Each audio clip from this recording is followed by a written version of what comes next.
Hello everyone! No news for this week, so instead we're going to take some extra time to spotlight some of the incredible works coming out from the community. King of the Hill by Wilbert Oosterom is a stunning and precariously balanced scene made with a combination of Blender, ZBrush, SpeedTree, Substance Designer and Painter, and Unreal Engine. It's somehow both uplifting and enduring while also a little melancholic, since as quoted by its creator, nestled amidst the crumbling statues of the kings that have fought over this hill stands a charmingly crooked tavern that has somehow withstood the test of time. If you'd like to see more of their work, you can do so at their art station. This Porcelain Demon by Thomas Paul is both a chilling and beautiful stylized real-time depiction of one of their previous concepts. It showcases a multi-faced character in a striking cool color palette that's accentuated by their use of negative space. They show a series of different angles of the finished piece as well as a short breakdown collage of their process, all of which is available along with some of their other work on their art station.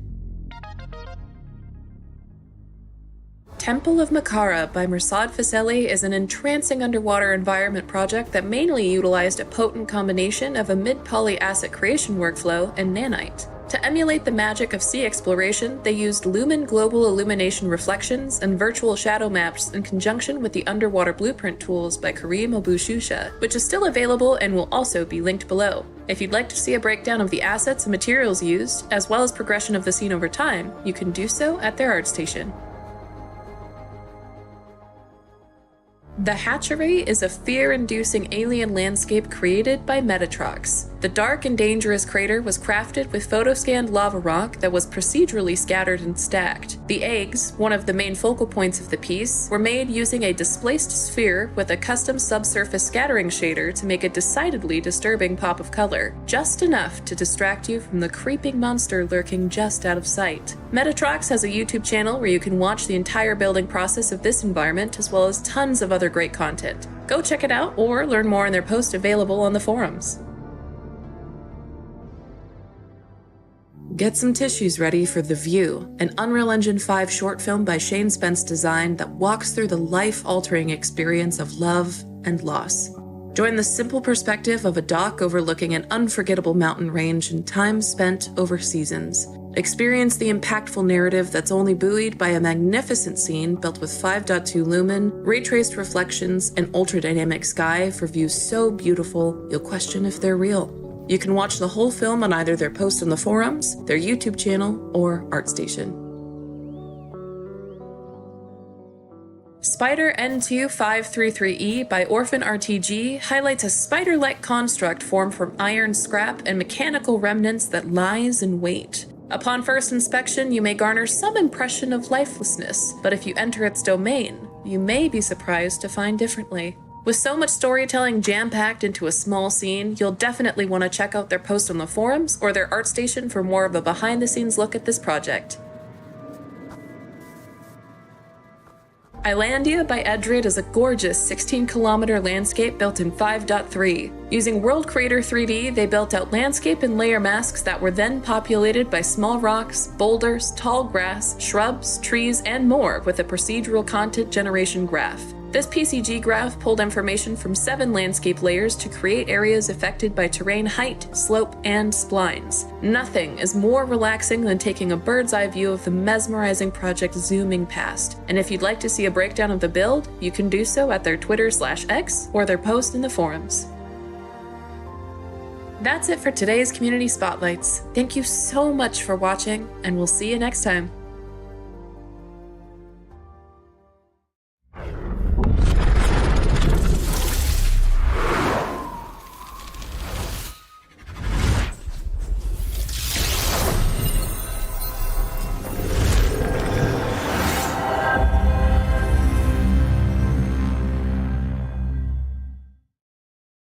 Hello everyone, and welcome back to Inside Unreal, a weekly show where we learn, explore, and celebrate everything Unreal.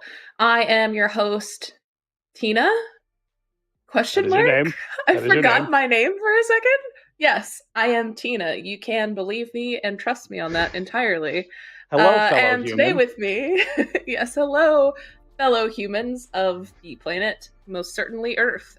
Here with me today, I have Dan Hutnick, who some of you may remember/be familiar with. He's been on the show a couple of times, but when he's not, he is actually also the man behind the curtain.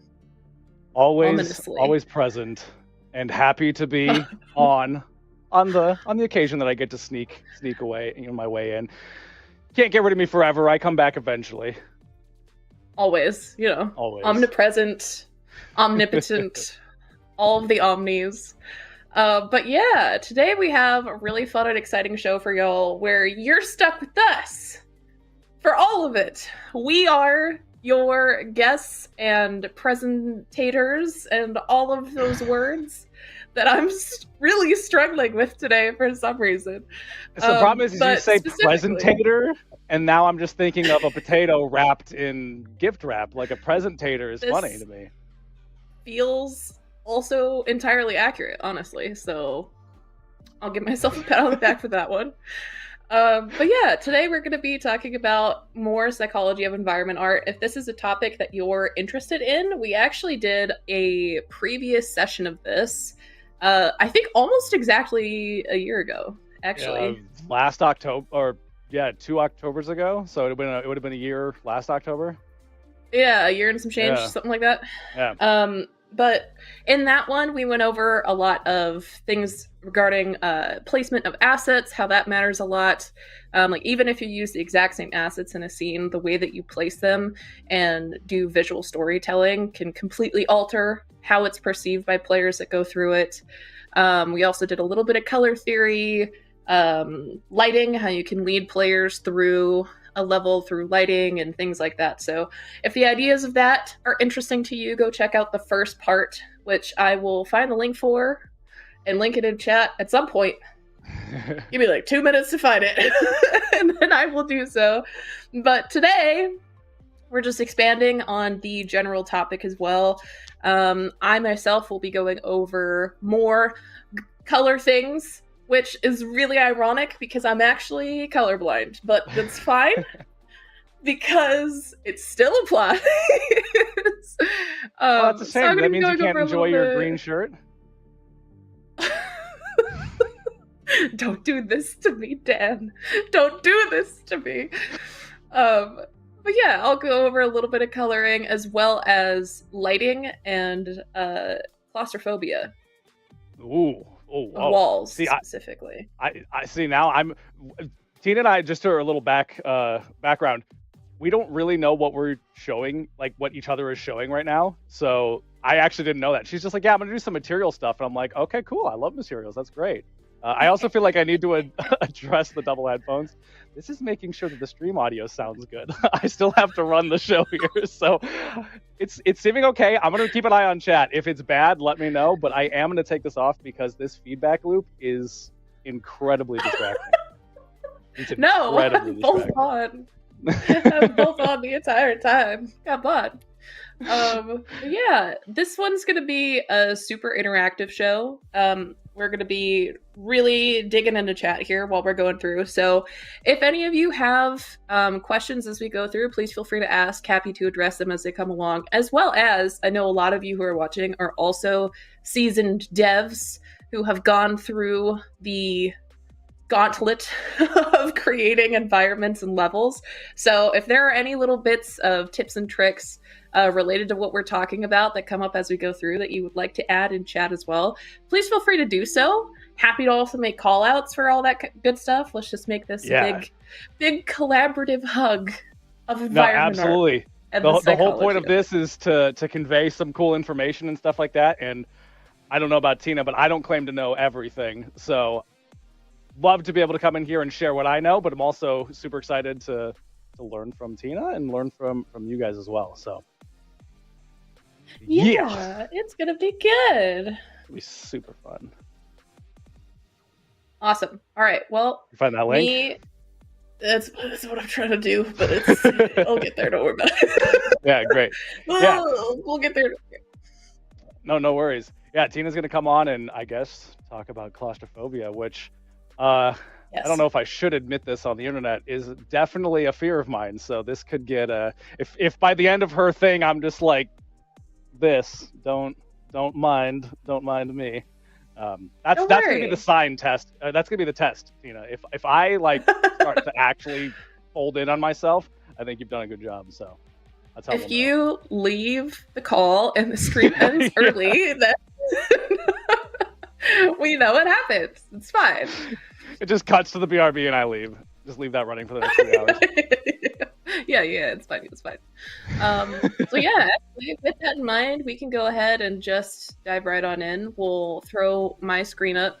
But I don't like how I phrase that. We'll open the screen that is mine of my computer. I don't think I like that There you either. go. Opening. You open a Don't worry window. about it. Do you It's fine. open a screen? Don't worry about it. It's fine. Okay, nobody stare at Quinn's booty. Give her respect. All right. Just takes a second to get in here.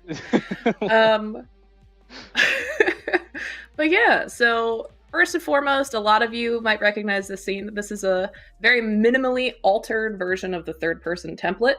So if you like all the gray boxes, don't worry, they are available to you easily upon downloading of the engine. If you're an but the environment first- artist or a level artist or level designer, you must become friends with the gray box.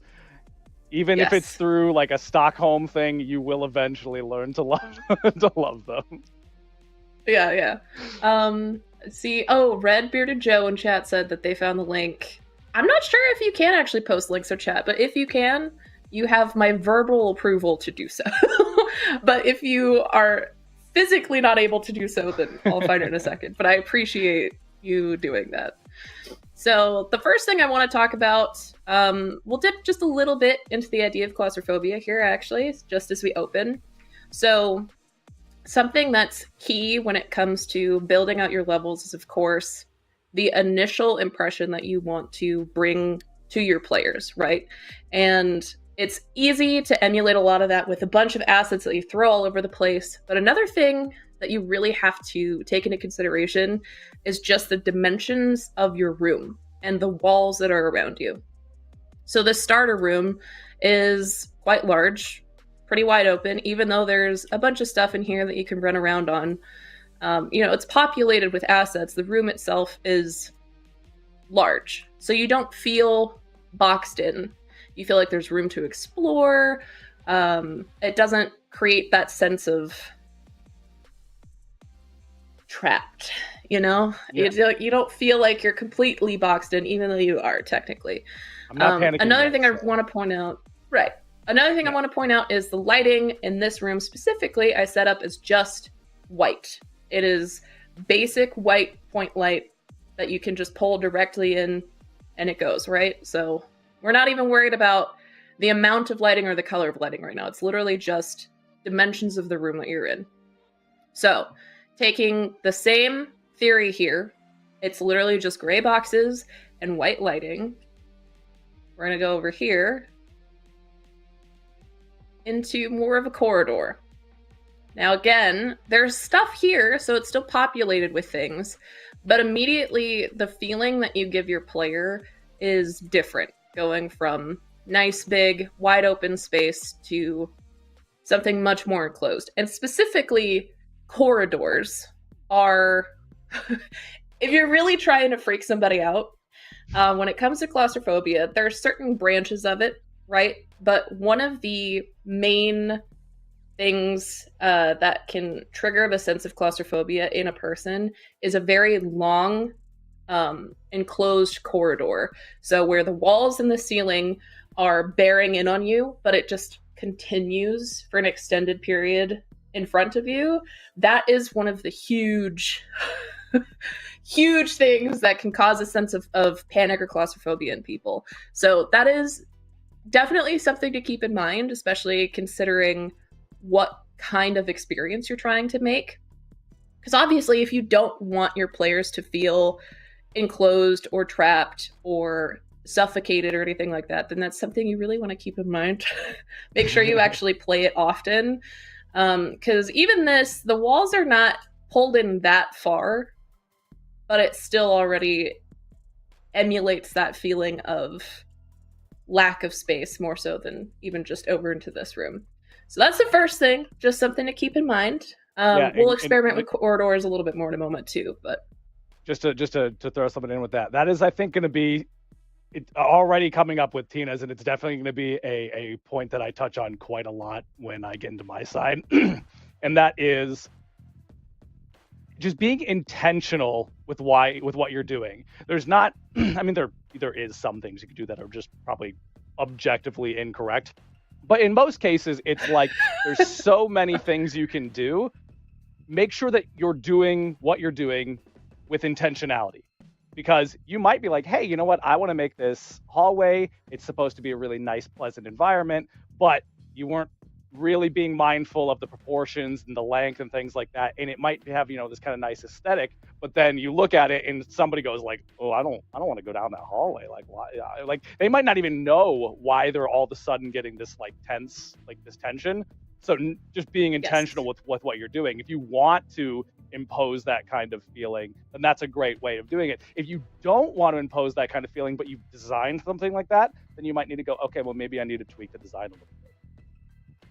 Yes. Yeah, definitely. So playtesting, I mean, everyone knows already that playtesting is hugely important, but I feel like that's another thing that can really benefit from it, because especially when you're the one building a level, you know what you're intending to have come across to your players, but that may not always be what does come across to your players. So make sure you have somebody who's never actually experimented with your level or your project before, test it out for you and get their initial thoughts on how they feel, where they were led to, if they got confused, things like that.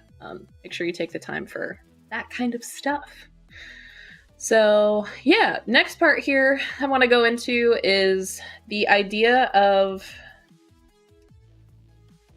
I'm trying to think of an actual phrase for it. Help me out here a little bit if you can, Dan, but it's the idea of gamer intuition, I suppose, of how much information a gamer can just inference for themselves versus information that you would need to actually offer to your player, either through a tutorial or something like that, right? Yeah, it's basically just like the game design language that you inherently pick up on as you play a lot of games. There's actually a couple YouTube channels you can find. I mean, there's probably dozens, but there's a couple that I know are pretty prominent that where they're just like, I had my non-gamer wife play Breath of the Wild, and this is how that went. And there's so many things that you might take for granted. I know I do. That's just like, oh yeah, if I see a yellow ledge, I can walk up and climb the yellow ledge. If you don't tell that to somebody who's never played a game before, though, they're just going to be like, oh, okay, cool, part of the environment. They don't really know it. And there's so many of those just like little game design things, like the red barrel. Most people who've played games know what happens when you shoot the red barrel. It makes a big boom. But my mom's probably not going to know that. Like, she's just going to think, oh, cool, another part of the environment, right?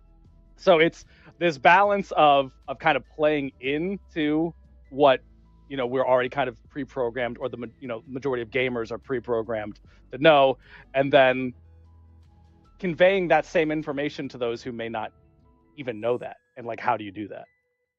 Yes. So there are different ratios to consider when you're making those kind of inferences for your player in your games, right? There are two major ones. The first one is an 80-20 ratio, and the other one is a 90-10 ratio. And you would pick based off of these entirely on how beginner-friendly you want your game to come across as. So what I mean by that, if we look at our barrels, they're barrels, okay? Don't roast me in chat. Yeah. They're cylindrical shaped. So can I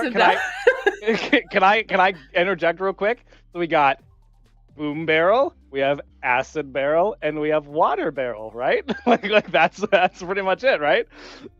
Yes, exactly. Hey! So exactly, just from nothing but solid colors, you can get the idea of what these barrels are and probably what they can actually do. And then, again, this is based off of the level of entrance difficulty you want for your game, right? So if you go with an 80-20 ratio, this ratio in the first place, let me explain, is 80% of the assumption that your players know inherently what's going on, with 20% needing to be explained to them. And then 90-10, same idea. It's just that 90% of the game is you assuming that the players will be able to inference and understand what's happening around them, and 10% needs to be completely explained to them. And again, it varies between those two. You can play with those ratios a little bit too, but those are the two main ones. And it's just at what level of entry are you assuming your players have into the gaming space? So on the left here, where we have our completely solid colors for the barrels, that would be included in the 80-20 ratio. And that's because we get the idea, right, of these colors and vaguely what they could do. I do see in chat, though. I might be saying the same thing. Go ahead. Yep, that's yeah, exactly where they what mentioned that say. It could also be health, stamina, and mana. That's also a really good point. So context of genre matters for sure. Yeah, but that's also really important because, like, when you're designing something like this, you could be like me and make the assumption, be like, okay, yes, boom, acid, water. But somebody coming into that game could look at that and draw a different conclusion, and now they could either unintentionally hurt themselves, maybe it doesn't give them the result, and that could be both frustrating, whatever. So you also got to be mindful. Like, usually you can do kind of like a combination, like, okay, it's going to be red and we're going to put the fire on it, you know, like a fire brand, like I just label, word, not logo, label. Thank you. I was saying logo. I'm like, that's not right. Label on it. So you can definitely infer things like that. Yeah, the flame brand. These are important things to consider when you're making your designs, because unless you explicitly tell them what it does or show them, demonstration is a really good way to kind of, convey that knowledge too.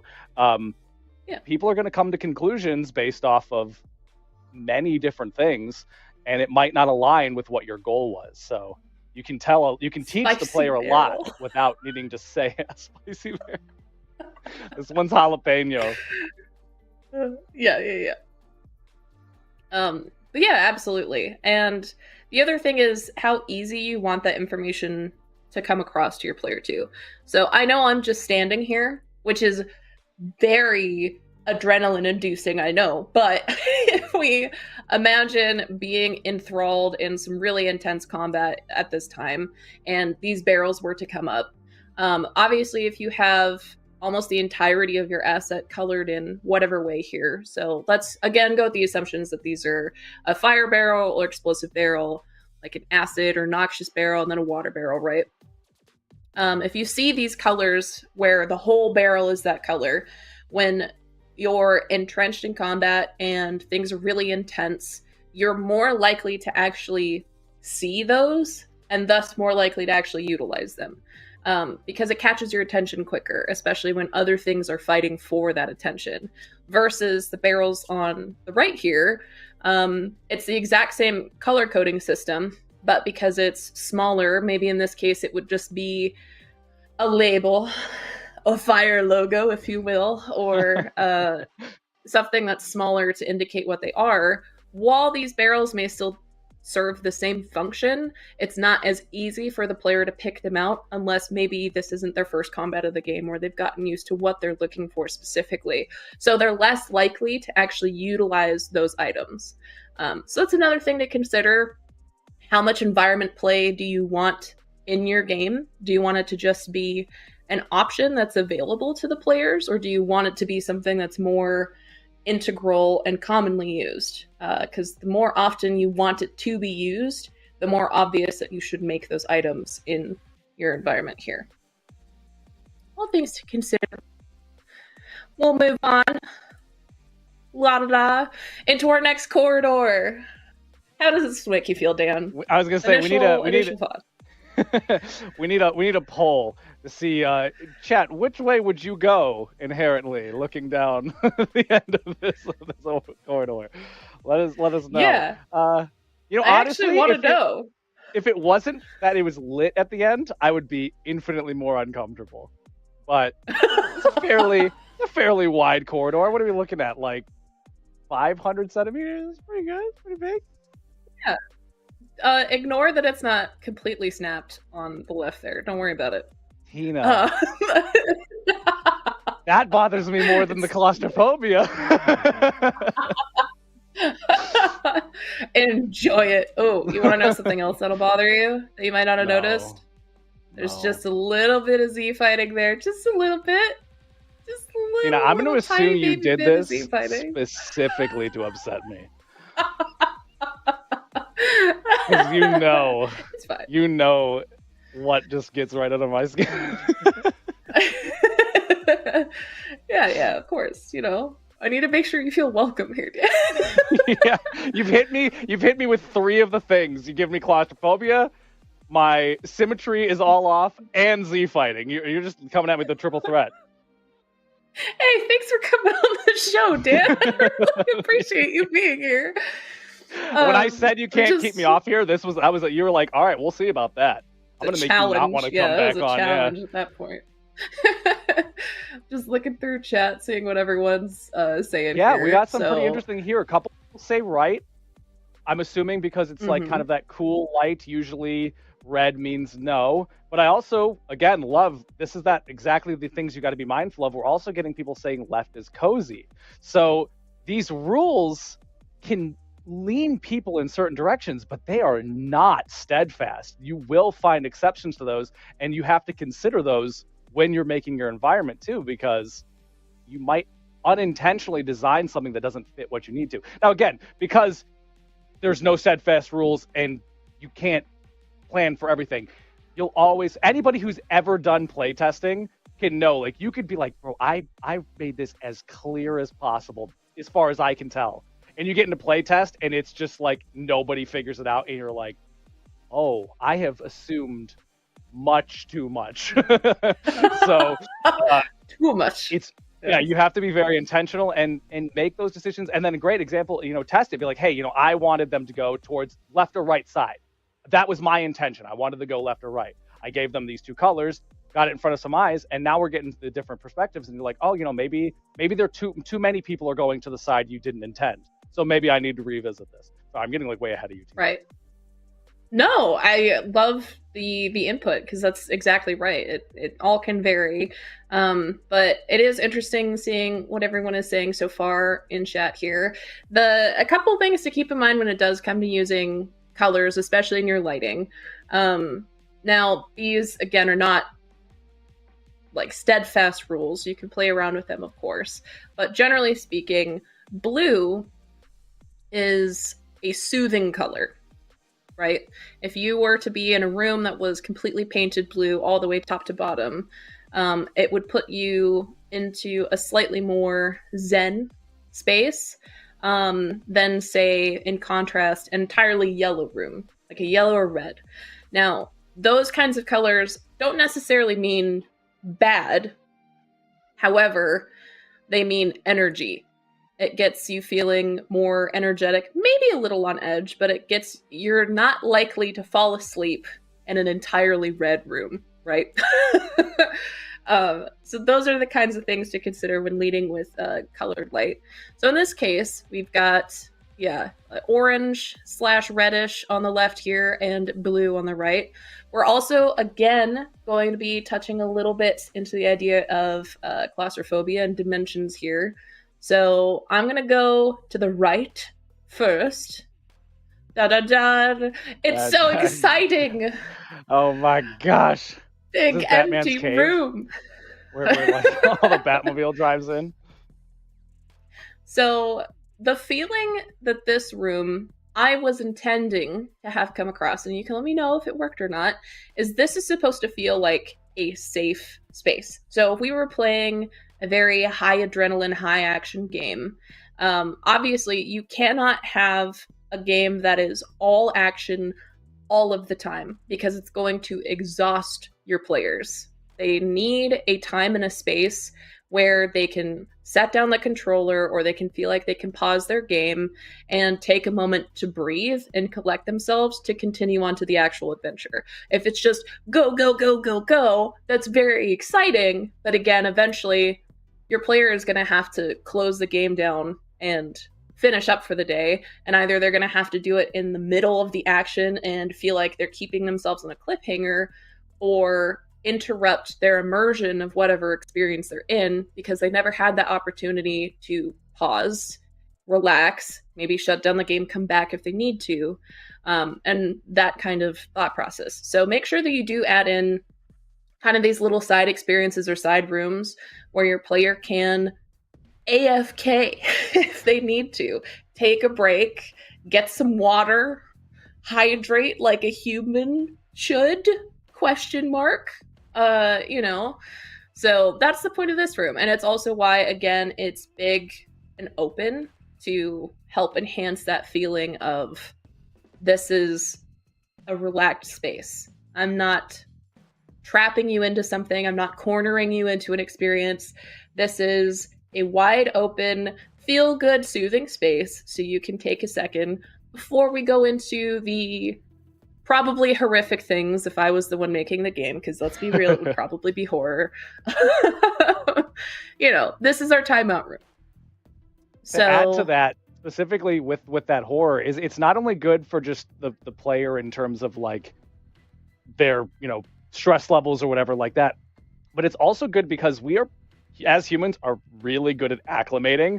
So if you turn the dial up to 11, like to 10, we're like frogs, slowly boiling in water. Like we don't really notice it after a while. It's like, oh yeah, it's fine.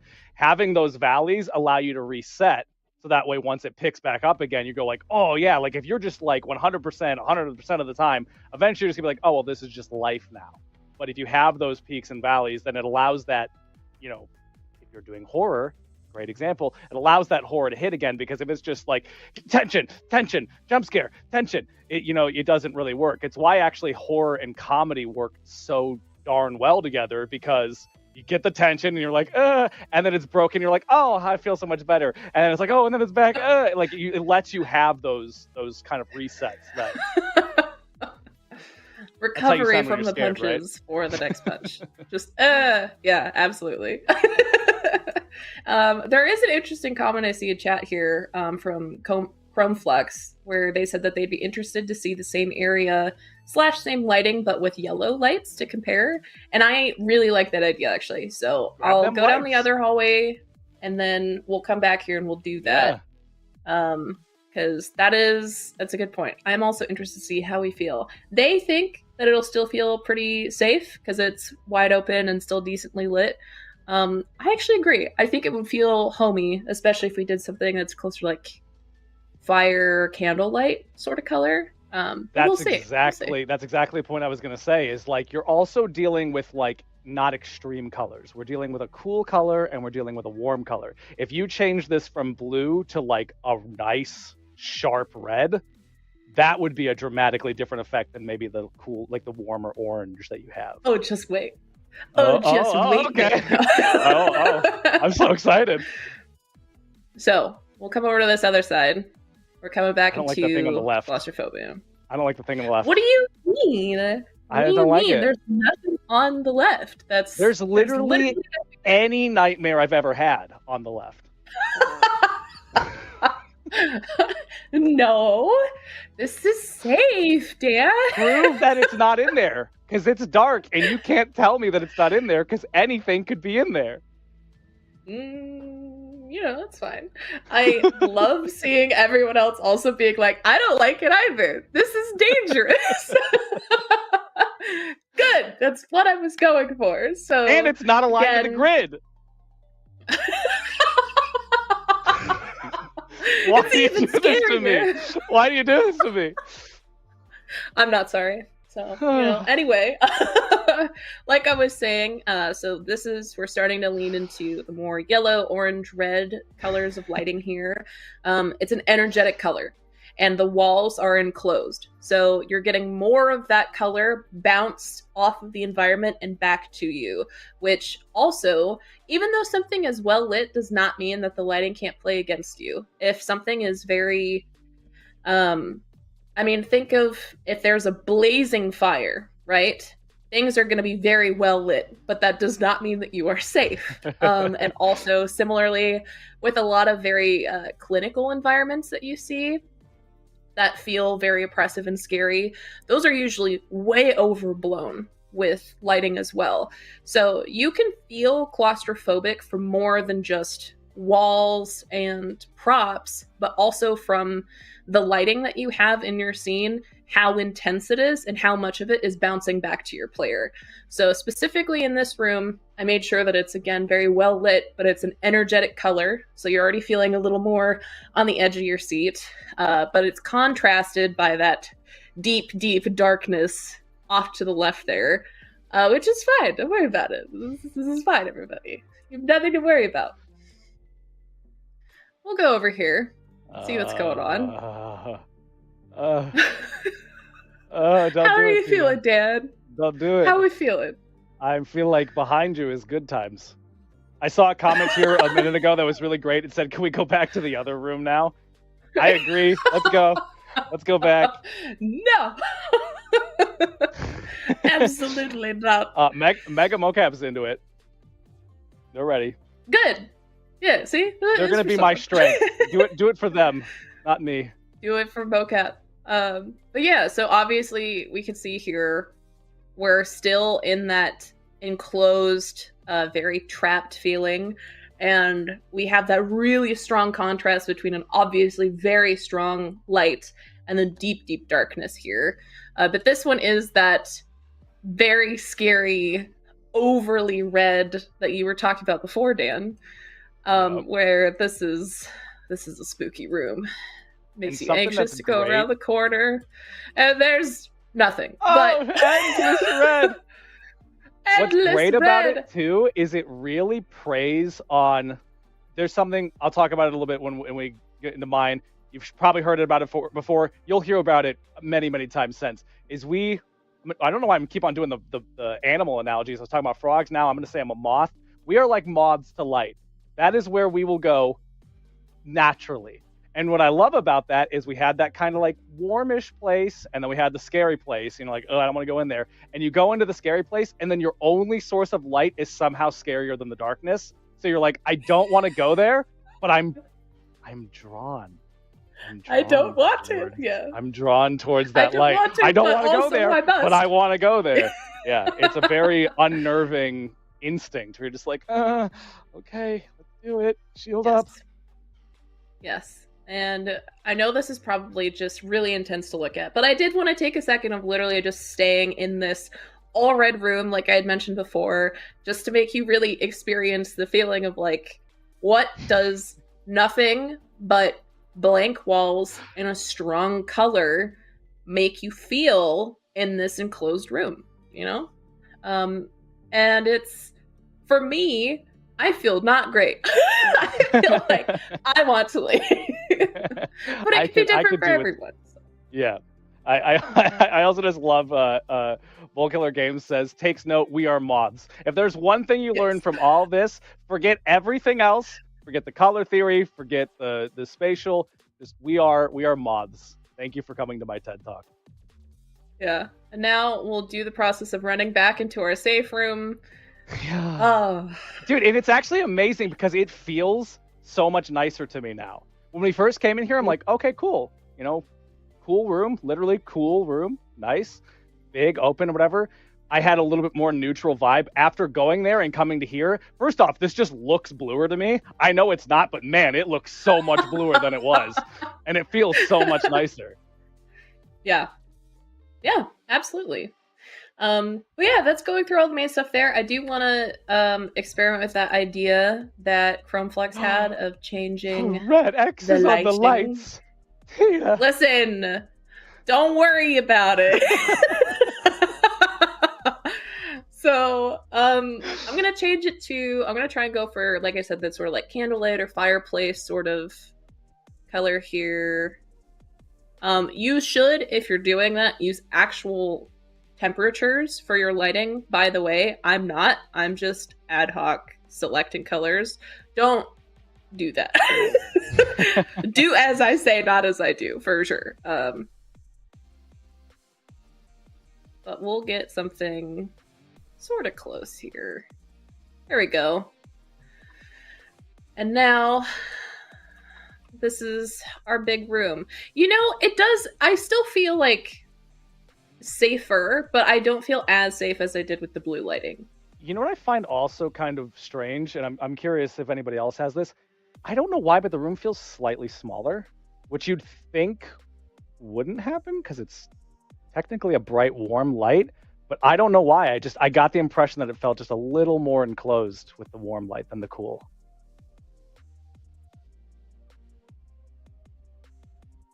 Did we lose Tina? We lost Tina. I get to run the show now. I broke her with my claustrophobia talk. Well, we'll give her a second to come back in here. Could have been just a computer issue. But I think that was also mostly what she was here to show off.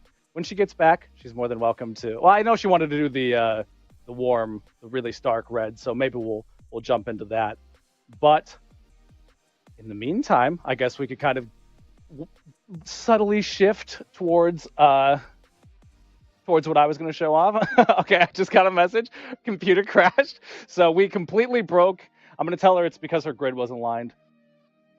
It's all because you didn't align the grid. We'll just go ahead and move towards into my stuff. So I want to go ahead and fade her out for a second there. We got this lovely closing blink face for Tina. Yeah, a lot of what Tina talked about, I'm going to also touch a little bit on in mine. Mine's probably going to be a little bit more scatterbrained. As you can see by the fact that we're doing a part 2, you could do a stream a week for a year and still not cover all that there is to cover in terms of the psychology of environment art. So I'm going to try to get a lot of nuggets in here, but all of this could be expanded upon. There's exceptions to every rule. There's a lot to cover here. So give me 1 second while I get everything loaded. And reply to Tina real quick.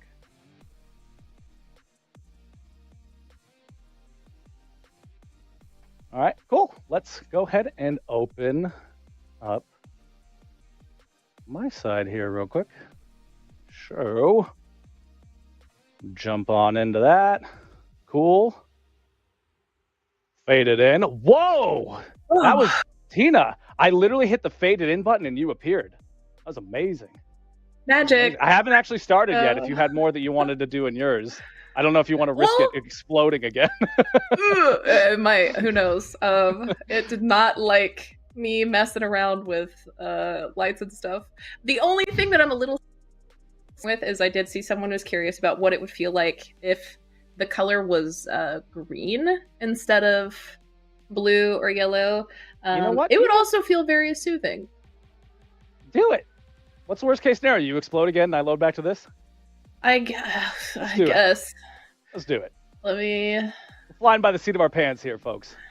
I have to get it pulled open again, though, because that was not like a Unreal crash. That was like my computer straight up blue screened, y'all. Well, while she loads that up, if anybody has any questions that we want to take, we might be able to answer a couple of those while we're doing that. Yeah. Maybe see how good Tina's multitasking is. We'll see. We'll try it. If it makes you feel better, you crashed like mid blink, so it was a super flattering still frame too. Oh, good. I'm so glad to hear that. You looked like you were like you just woke up from a nap. You're like, huh? That's okay. That's me most of the time. Okay. Tina was in the timeout room. She hit pause and took a nap. You took the timeout room too, literally. It was so. It wasn't blue enough, so your screen. You decided a blue screen. You're like, we changed it to red. Need more blue. Here's a blue screen for you. Yes, exactly. You know, it is what it is. It's the whole experience. Oh man, what all? What all? Everybody got to see a sneak peek at what I'll be covering too. Ooh. It is See, it was intended. it's a little chaotic, but get a little sneak peek. Yeah, I'm curious to see what it would look like with the extreme red, and then that the green would be interesting too. Are we talking like deep green, like forest green? So interestingly enough, the darker the green, the better it's supposed to actually make you feel, like the more soothing it's supposed to be. This is just from general color psychology, which if anyone is interested, I'm happy to link a couple of educational articles about that in chat for you. But really the thing is, any colors that are closer to what you would find most commonly in nature are colors that you will be soothed to be around more often than not. Some little tidbit for you. It is so fascinating when you like go into that, because that is a rabbit hole. I mean, it's down to like, we perceive so many more shades of green than every other color spectrum, just because we're so used to seeing green and having to decipher what is in that green, that we're just oh, so we're just gonna have more of those receptors in our eyes so that we can see them better. Yeah. All right. Yeah. All right. So it's a slightly different room because I'm just doing it in the straight up third person. So we're going to do it in an even larger space here. One, to hopefully avoid any explosions, but we'll see how that actually works out for us. See, I like this. I already like this. I feel so zen right now. Just chilling. I can't wait to see it. In a green room. We got. Did I not share? We have no. You're currently sharing a different app. Oh, why did I do that? I don't know. I was waiting for you to bring it up. I love the only green I see is dollar bills, and then we also have do these theories apply to metahumans? I don't know, Tina. Do these theories apply to metahumans? I not that you'd know. Why would I know? Yeah, not that you would know. Exactly. Why would I know? I know nothing about metahumans. All right. Anyway, here's our green room. I feel chill right now. I feel real good. This makes you feel chill. You know? Interesting. To me, I feel like where's the toxic? Like, I feel like I'm in a nuclear reactor somehow. Ooh, so that would actually be what I was talking about, where the closer you get to like true darker greens, the better you feel. But those lighter bordering into yellow greens make you feel at that one actually is supposed to instill like real deep unease in whoever sees it. And if you think about it, that's the color that I feel like we most commonly associate with sickness, right? Mm-hmm. Or like something being sick, either in nature. We also have minty. Ooh, minty would be interesting. I think minty would just be refreshing. Here we go. Let's get that real upsetting nuclear green yellow. Bleh. Bleh. See, this does feel kind of dangerous to me personally, especially because it's so intense. Like, it's not even just the hue, it's also the brightness. Like, it's pretty in your face. Yeah, it's like Henrique just said, radiation for sure. Just it's not great. But these are all things to keep in mind. So real quick, what I'm going to do is I'm going to go through a super, super quick list of colors and the feelings that they're generally associated with. Awesome. Now, again, this is not a hard, fast rule. So don't feel like you have to do this exclusively for these feelings or to induce that kind of feeling. But think of it more as like a cheat sheet, you know? If you're wanting to really push that kind of feeling into something, utilizing color in these ways could assist. but it doesn't mean it will always work. So that's my asterisk. Don't come from me. So there might be a slide moods, in my slideshow that is very much that as well, because there really are no rules. These are guidelines. They are tendencies that seem to happen. It's not just like, right. Oh, I made it so every human that looks at that is going to feel this way. It's just like, no, a lot of people tend to feel this way, so keep that in mind when you're designing. Yeah, absolutely. So moods typically impacted by colors. We'll start with red. Red is usually associated with like love, passion, or anger. Of course, I feel like that one's pretty straightforward. Orange is usually associated with excitement, pleasure, or abundance, which is interesting. Abundance. I could see that. Then yellow is most commonly associated with joy, happiness, or communication. Pink is love, innocence, and optimism. Green is balance, serenity, joy. I totally feel that. Blue is calmness, stillness, and peace. Stillness is a good one. Just feeling still. I saw someone ask about lavender in chat. It doesn't have lavender specifically, but purple usually helps with relaxation, imagination, and calmness. Brown is comfort, resilience, and security, which makes sense. Trees, wood.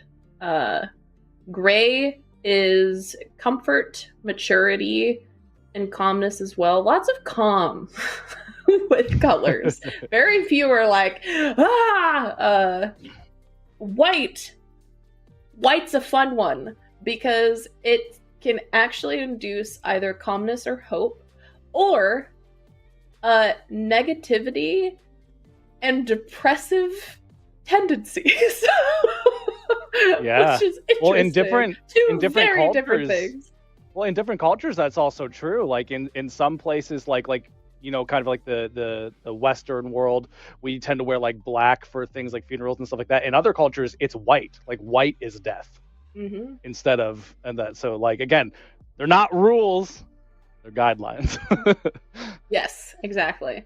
But that's the quick run through of just general colors there. If you have questions about any of them in particular, feel free to post them. Happy to go through them a little bit more. But that's it for me. I'll hand it over to Dan because I know he's got a bajillion and a half things that he wants to run through with y'all. And I only prepped about half of it in time. So I'm going to claim that is my excuse to make sure that we get a part 3 and not the fact that I spent way too much time on it and didn't finish it. That's clearly not that. It's not that at all. No, obviously not. That would never happen. Something that I actually just a thought that I had that I'm kind of amazed I never had a thought about before. I wonder if I'm sure it has to be this, if your favorite color is really like intrinsically linked to your personality, to like the kinds of moods or vibes that you tend to go for. And then I wonder if those where's my fingers? There we go. I wonder if those like synergize in a way where it's just like I bet there's like a bunch of research on that. I'm gonna have to look into that afterwards because that would be very interesting. Probably. All right. Cool. I feel like that was a dangerous clip that you just made, by the way. Doing this? Don't do it again! Oh, I'm sorry. No! I'm sorry. It didn't happen. Cut it out. This isn't live, right? No. Right. Cut it post. Okay, good. Press the hold button. Okay, cool. So, yeah. Let's go ahead and jump into this side. Do I have to literally? Because I'm seated and quite comfortable. Yeah, we're going to blue skidoo into this one. We're gonna what? Blues skidoo. You can too. You jump into the book. Don't tell me you don't know Blues Clues. No, okay, do that. It's been a minute. All right, listen. It has definitely been a minute. And it's on the wrong. This is fine. Hold on. This is fine. It Everything's opened fine. on the wrong Everybody. one. We're just gonna back up here. Listen, That's okay. it can't be any worse than your Yeah. computer blue screening in the middle of it. So, Well, the problem is I opened it, brought it up, and then when I brought it down, it moved forward in the slideshow. So as soon as I opened it up, it was just like, all right, we're gonna be back here. Okay, cool. Let's jump back into that. Yes. Perfect.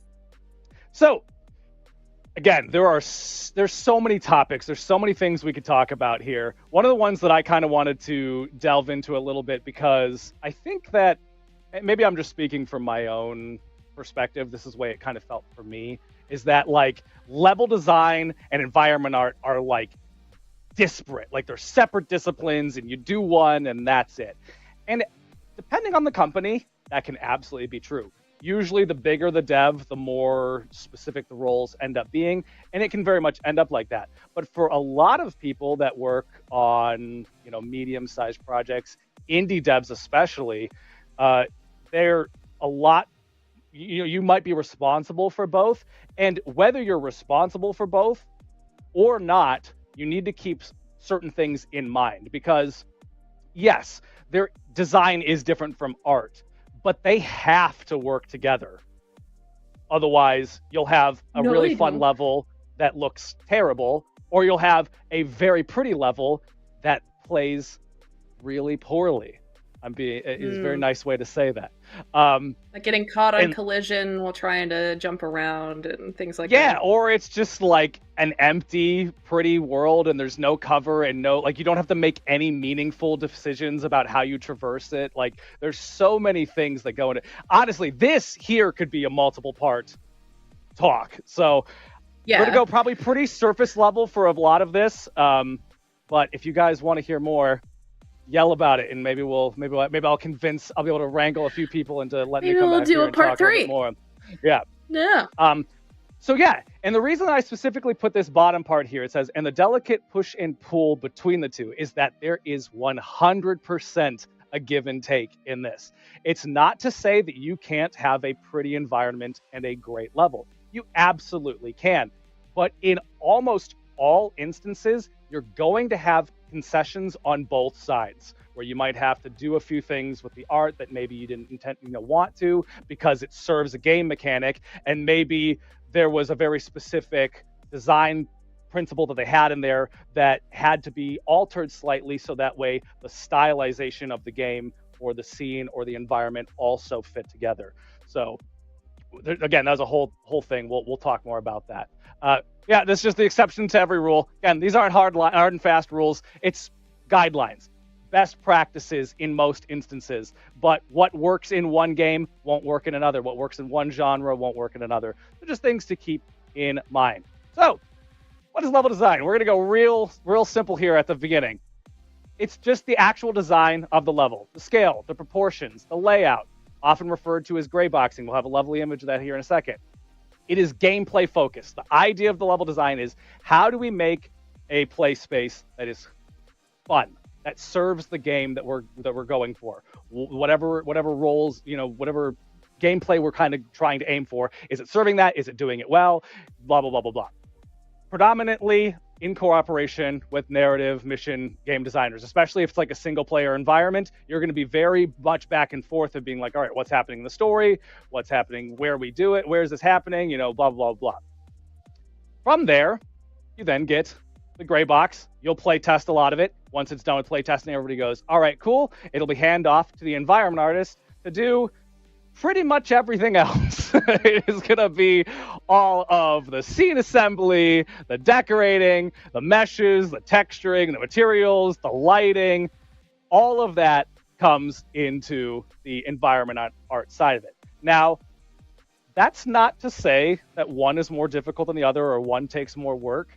I think that really good level design is really, really difficult. It's why I think for a lot of people, if you were to say, like, name your favorite level from X game, they're probably going to come up with one or two pretty quickly and then have no idea how to sort the rest, because the other ones weren't standout. They were fine. They were competent. We had a good time on them. But man, this one is so dang fun. I have so much fun on this map. That kind of design, to get that across every map you've ever made, you are like amazing at that. Like, you'd be amazing to be able to do that. So I mean, it takes entire teams to come up with these, and sometimes you still see a shipping game, and you're like, I didn't really like that level. I didn't really work out all that well. As someone who's designed many, many, many maps, I think like 5% I ever like move forward with because they're just not like the other ones are like, oh, I didn't really hit the goal. I'm tangenting. Let's move on.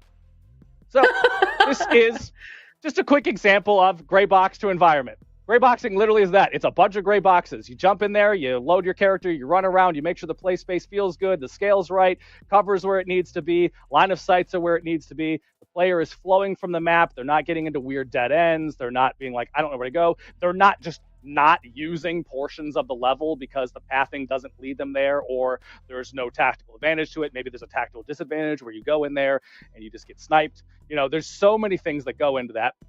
But oftentimes, you will be given, as an environment artist, a gray box, and you're going, here's the gray box, here's the concept art, here's the thing we need you to make. You know, you'll get a bunch of resources, and then you start to make your environments.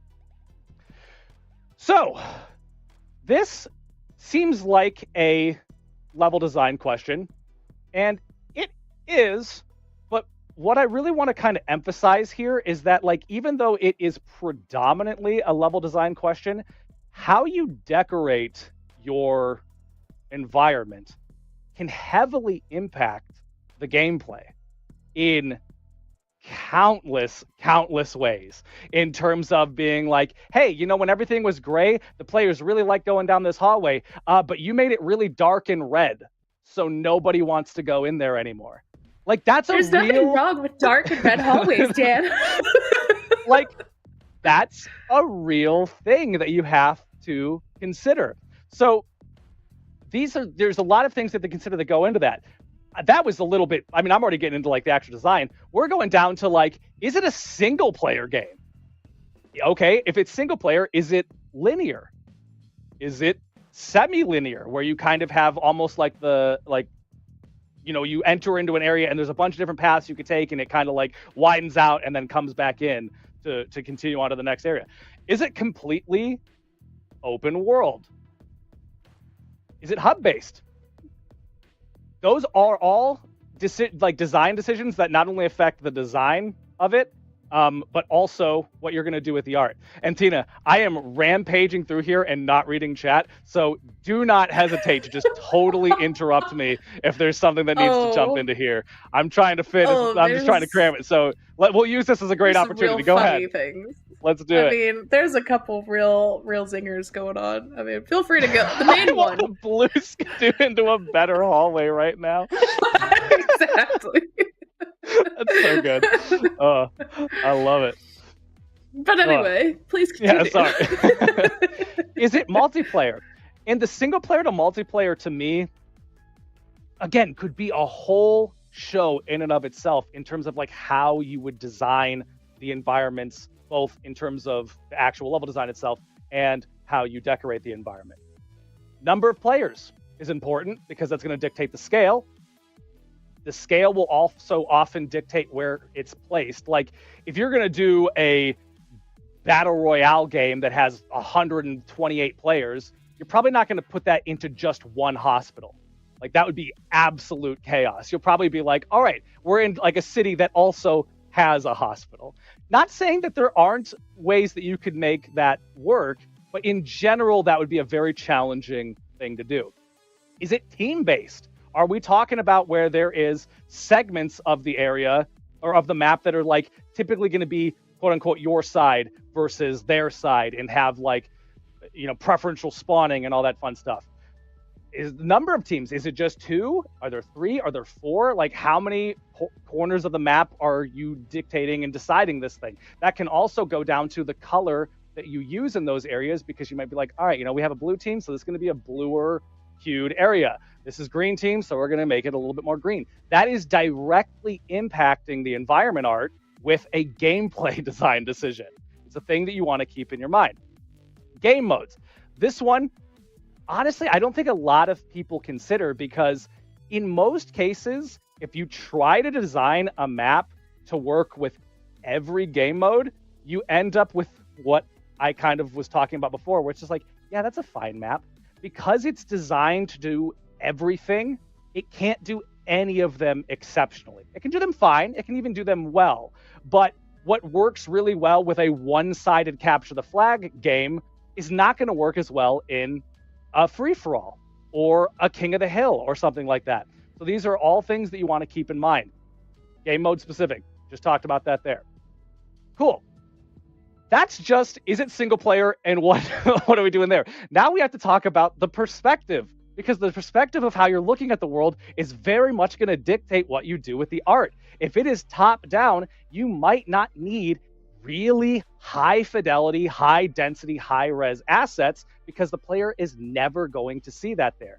So you could help benefit with performance, it could benefit with time, it could benefit even less so than all of that, just space of the game. If you don't need 100 gigabytes of textures, don't put 100 gigabytes of textures into the game, into the environments. Like, those sorts of things all matter. They really dictate how you design your stuff.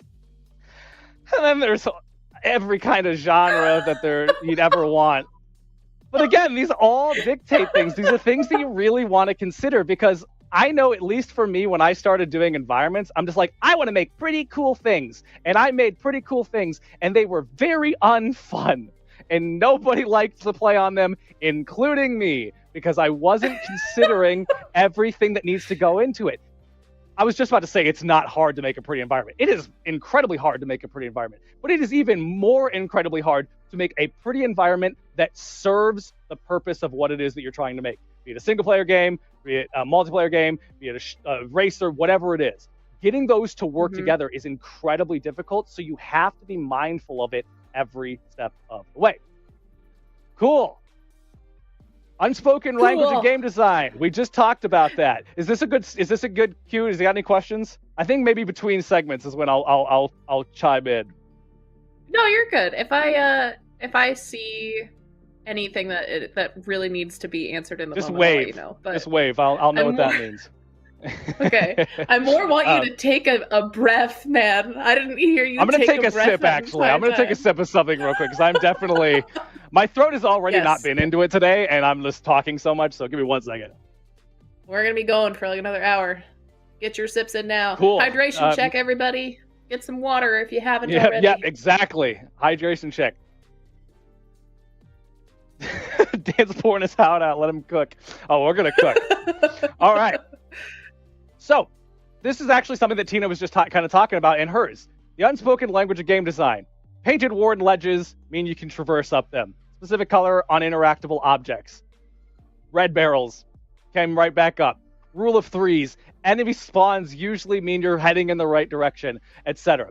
There are so many unspoken rules that you can really lean into to help your environment art and design in terms of guiding the player into places you want, into gameplay that you want, that sort of thing. But you can't solely rely on it, because you might get a new player that doesn't know it. And that's not to say that they can't get into your game and go, I don't know what a red barrel is. Oh, somebody shot it and I blew up. Okay, now I learned. Like, you can learn. But if it's like key to navigation or key to playing the game, you'd probably want to find some way of either tutorializing that or indicating that very clearly to the player that that's what that does. Really simple example of this is once you have control or once you're going to give control to the player and red barrels are explosive, maybe in the cutscene that's leading into control, somebody shoots the barrel and it explodes. And they go, oh, cool, I know that blows up. Oh, I can shoot that and also make it. But you were going to say something. Right. Yeah, well, I was just going to add on that leans into that 80-20 or 90-10 ratio of having the amount, that 80% or 90% of assumed player knowledge is based off of previous experience, right? So really that leaves you that either 20 or 10% to throw in a brand new mechanic that they wouldn't expect at all, but you have to be able to communicate that effectively, otherwise you're just going to frustrate your player. Right. Yep. Exactly. Cool. Genre-specific considerations. I'm just going to go over a couple here. Sorry. Real quick. I'm going to interrupt you. I'm waving. There was a question from the Maelstrom here. And they're wondering, is it reasonable for a programmer-focused dev to only gray box and literally make the game with a placeholder for a level design later? Or does that come with unforeseen problems? In your opinion, Dan? Again, honestly, there's no real rule for it. I would say, to me, in my experience, what I see a lot is there really isn't a problem with going either, hey, we're going to do a lot of gray boxing first, fully gray box, do the art design later, or maybe, like kind of meld them a little bit. You don't want to go too crazy with adding art early, because then you're just going to undo a lot of work if the game doesn't end up working. I personally am a strong proponent for gray boxing and play test and play test and play test. Only once you're really happy with the gray box, then going on to art, again, just to avoid undoing a lot of work. Now, with that being said, though, I also do as much of my lighting as possible in the gray boxing stage. Like literally as much as I can feasibly do. I won't even make a light source like a mesh or anything. It'll just be like, here's where a blue light is and whatever. And I'll get into there because, again, as we were saying, lighting can completely dictate how a player wants to approach an area. So you might be like, hey, we really need them to use this tunnel. But again, we made it dark and red, so nobody wants to go into that tunnel. So those are the kind of environment art things that you'll want to keep in mind, especially with things like that. I would say another one to keep in mind too, this is actually where I would probably lean a little bit more on adding some of the assets during the gray boxing phase, is if you're going to be doing a lot of foliage, and more so if you're going to be using the foliage as cover. Because if you make a box that's cover, when you look at that, you're like, I can't see past that. But once you put the tree there that box is supposed to represent, well, the tree's not straight and it's not fully thick, and it doesn't fit all those proportions perfectly. And now what wasn't a problematic sight line is, because the tree's there. So the gray boxing stage doesn't even need to exclusively be like you are only using gray box. It's more of just like, get the simplest form of this level possible that you can play test and make sure serves your goal. Then once you're happy with it and you can move on to art, cool, start getting art into that. But even as art's going, get it back into play test. Check early, because there could be a design decision that art made, halfway through that's like, no, it completely ruined the game flow here. And we didn't catch it in the middle. We only caught it at the end, and now you have to undo all that work. So playtest, playtest, playtest, playtest, playtest, because playtest directs the art. Hopefully that made sense. Absolutely. Okay. Space Fizz just said gray box is the skeleton with a couple organs thrown in, which is an absolutely horrifying and very accurate analogy. So thank you. Yeah, but it wasn't an animal analogy, so it needs to be better. No, it's a perfect analogy. We're going to cover a couple just like genre things. I'm not going to go through every genre there is because there's a million of them, but just a couple things to keep in mind when it comes to your genre. So the images are already over here. We're going to be talking a little bit like about puzzle games. So if you're going to be making a puzzle game, right, and you're the artist on this puzzle game, you might be like, hey, I'm making a puzzle game and it's going to be this set in this theme, and it's going to be the most intricate, high density detail, contrasty, beautiful, dense environment ever. And that might sound great on paper.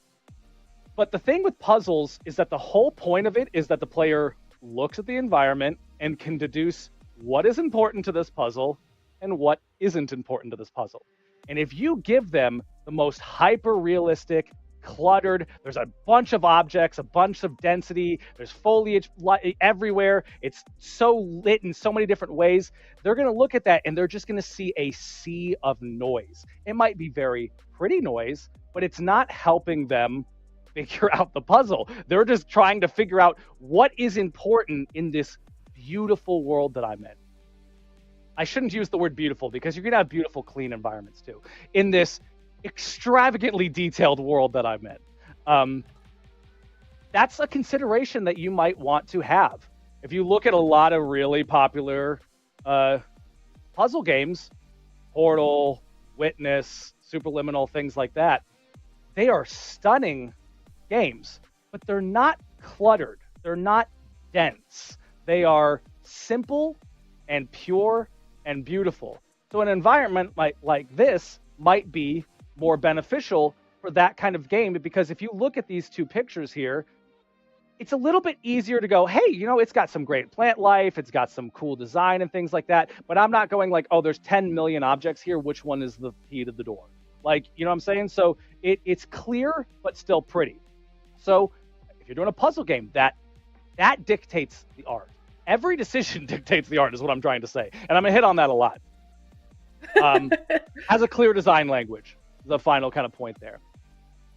Competitive online shooters. This one's really fun because there's a lot to talk about here, especially because online shooters, specifically we'll be talking about some military ones here, can fit into so many different like buckets. Like a mil sim is going to play extremely differently than something like Battlefield, which is going to play extremely differently than something like Counter-Strike. They're all military shooters, but the core design is dictating so much more about the gameplay and all of that. If you follow a lot of GDC talks, if you follow a lot of, even just patch notes, like I go way too deep into all these weeds. One of the things that you find that happens as games get more and more graphically, I don't know what the word I want to use, like the more we can put at them in terms of graphics, the more beautiful they become, but often the more difficult they become to read. And that can actually be a problem. We've seen many examples of this happen pretty recently. There was a couple different versions of the Call of Duties where they actually had to completely change the shader that they used on their multiplayer models because their environments were so stunning and so detailed. And that window really did occlude a lot of the light. But now you can't see the guy in there that's looking at you with his bipod up, ready to shoot you as soon as you're around the corner. And that might be realistic, but it's not fun because you're like, well, I can't even tell he's there. So how am I supposed to even combat against that? The more dense you make your environment, the more high fidelity detail, all that sort of stuff, it starts to really affect those things. And there's multiple things that you can do about it. Adding a shader to it is very common. I think I'm speaking out of school here. I hope I'm not wrong. I think Counter-Strike also just did some shader stuff with Counter-Strike 2, because this one's been a big one where like they've taken all their maps and they've made them very pretty and they are stunning. But sometimes that can have an adverse reaction on the gameplay where it's like, well, what was really clear before isn't as clear now, and now I'm feeling that in terms of the game. And that is the only thing that changed was the art. And that has that much of an impact on just the game itself. So there's ways you can do that with like material, things like that. I personally think that the best school of thought is to just try to fix that in the environment itself when you can. It's always great to have those other precautionary fallbacks in case it's not working or you can't adjust it. Specifically, maybe like the need of the environment means that it can't be changed. But just trying to address those things in the environment as much as possible. So again, these are just some like bullet point notes on like what might be seen in, there's just balance between. I didn't finish that line. Cool. There's balance between. Balance between what? Balance between what, Dan? We'll never know. That is, you figure it out. That's for you to figure. Oh no! Take all that all of my learnings, and then figure out what I meant by that. Right. But again, these are some things. Realistic visual art style will usually be in a mil sim. Believable grounded locations. Balance between it might have actually been that first note that I just entered down before. Realism and fun and interesting both in design and art. Leans slightly more towards the latter than the former. This is just saying like we might do some more exaggeratory layouts that don't necessarily make complete sense in a real world environment, but works for the game. Gears of War is a really great example of this. It's a third-person shooter. If you measure the doors in Gears of War, they're absurd. First off, they're proportionally weird. They're extremely wide for no reason. I mean, they're wide for a reason. It serves the gameplay. Yeah. It's key to making it so when you walk through it, your camera doesn't just like snap in and pop out. Like it's because the characters are huge. Yeah, exactly. So again, these are the kinds of things that you have to consider when you're going into your thing. moderate to high visual density, debris clutter, blah, blah, blah. Should be able to distinguish between target and environment with relative ease. This, I think, is the key distinction between, well, time to kill, and I take that back. It's not the key distinction. It's the key environment art distinction between a military sim shooter and a more action/arcade shooter, blah, blah, blah. Cool. Now we'll talk about Milsim. I'm just going to go through all these because a lot of this is the same. Oh, I still kept balance between. Man, somebody needs to proofread this. All right. Balance between. That's it. There's not more, there's not less. Balance Two between. things to take away from this. We are mods and balance between. Yes, exactly. So the military shooter will probably go even more realistic. Like really aim to be as realistic as it can possibly be. Again, still believable grounded locations, balance between realism and fun and interesting. But this one might actually even lean a little bit more towards I didn't change that too. Towards realism than the fun and interesting. Not to say that it's not going to be fun, but there might be some design decisions where it's like, well, this thing realistically can't be that big, so we're going to make it smaller.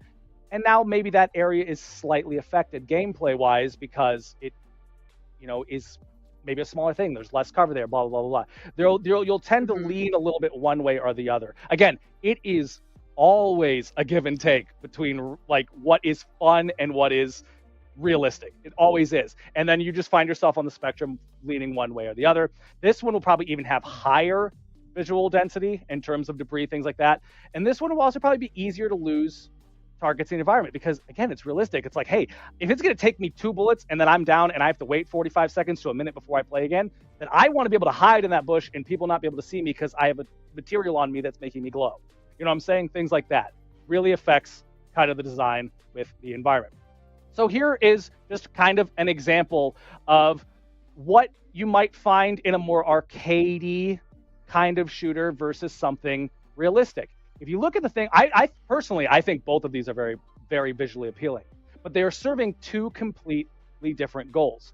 On the left, I'm not going to have a hard time acquiring my target in this. If a person's there, I'm probably going to see them. Now, if they're crouched, if they're in the back, if they're moving, ways like that, there's ways that you can play to kind of make it so that you're a little bit less detectable. But the whole point is like, if in this game, this kind of game, if someone can see me, I should also be able to see them. On the right, it could be much harder to find a humanoid in that because there is so much visual clutter, because there is so much detail, because there's so many nooks and crannies and contrast in the lighting and contrast in the detail. You could much more easily lose somebody on the right, which again isn't wrong if that's the kind of game you're trying to make. But if you're trying to make a game where player acquisition, target acquisition is very easy, and then you make the one on the right, you might find you're having trouble with that, where those philosophies are now kind of combating each other, and you might have to make some adjustments. It would be unfortunate to build this entire right environment only to realize that it will not work for your game and then have to redo it all over. So these are the things that you want to keep in mind as you're going through. And again, level design dictates that a lot too. Simpler map layouts don't necessarily mean lesser or more boring. Sometimes they can be even more quote unquote fun, but they also make it a little bit easier to not lose your target. And then if it's simpler, then you have to be mindful of like, okay, well, how do I design the art around a simpler environment so that it's still interesting, but not combating the gameplay needs that we have with that. Mm-hmm. Cool.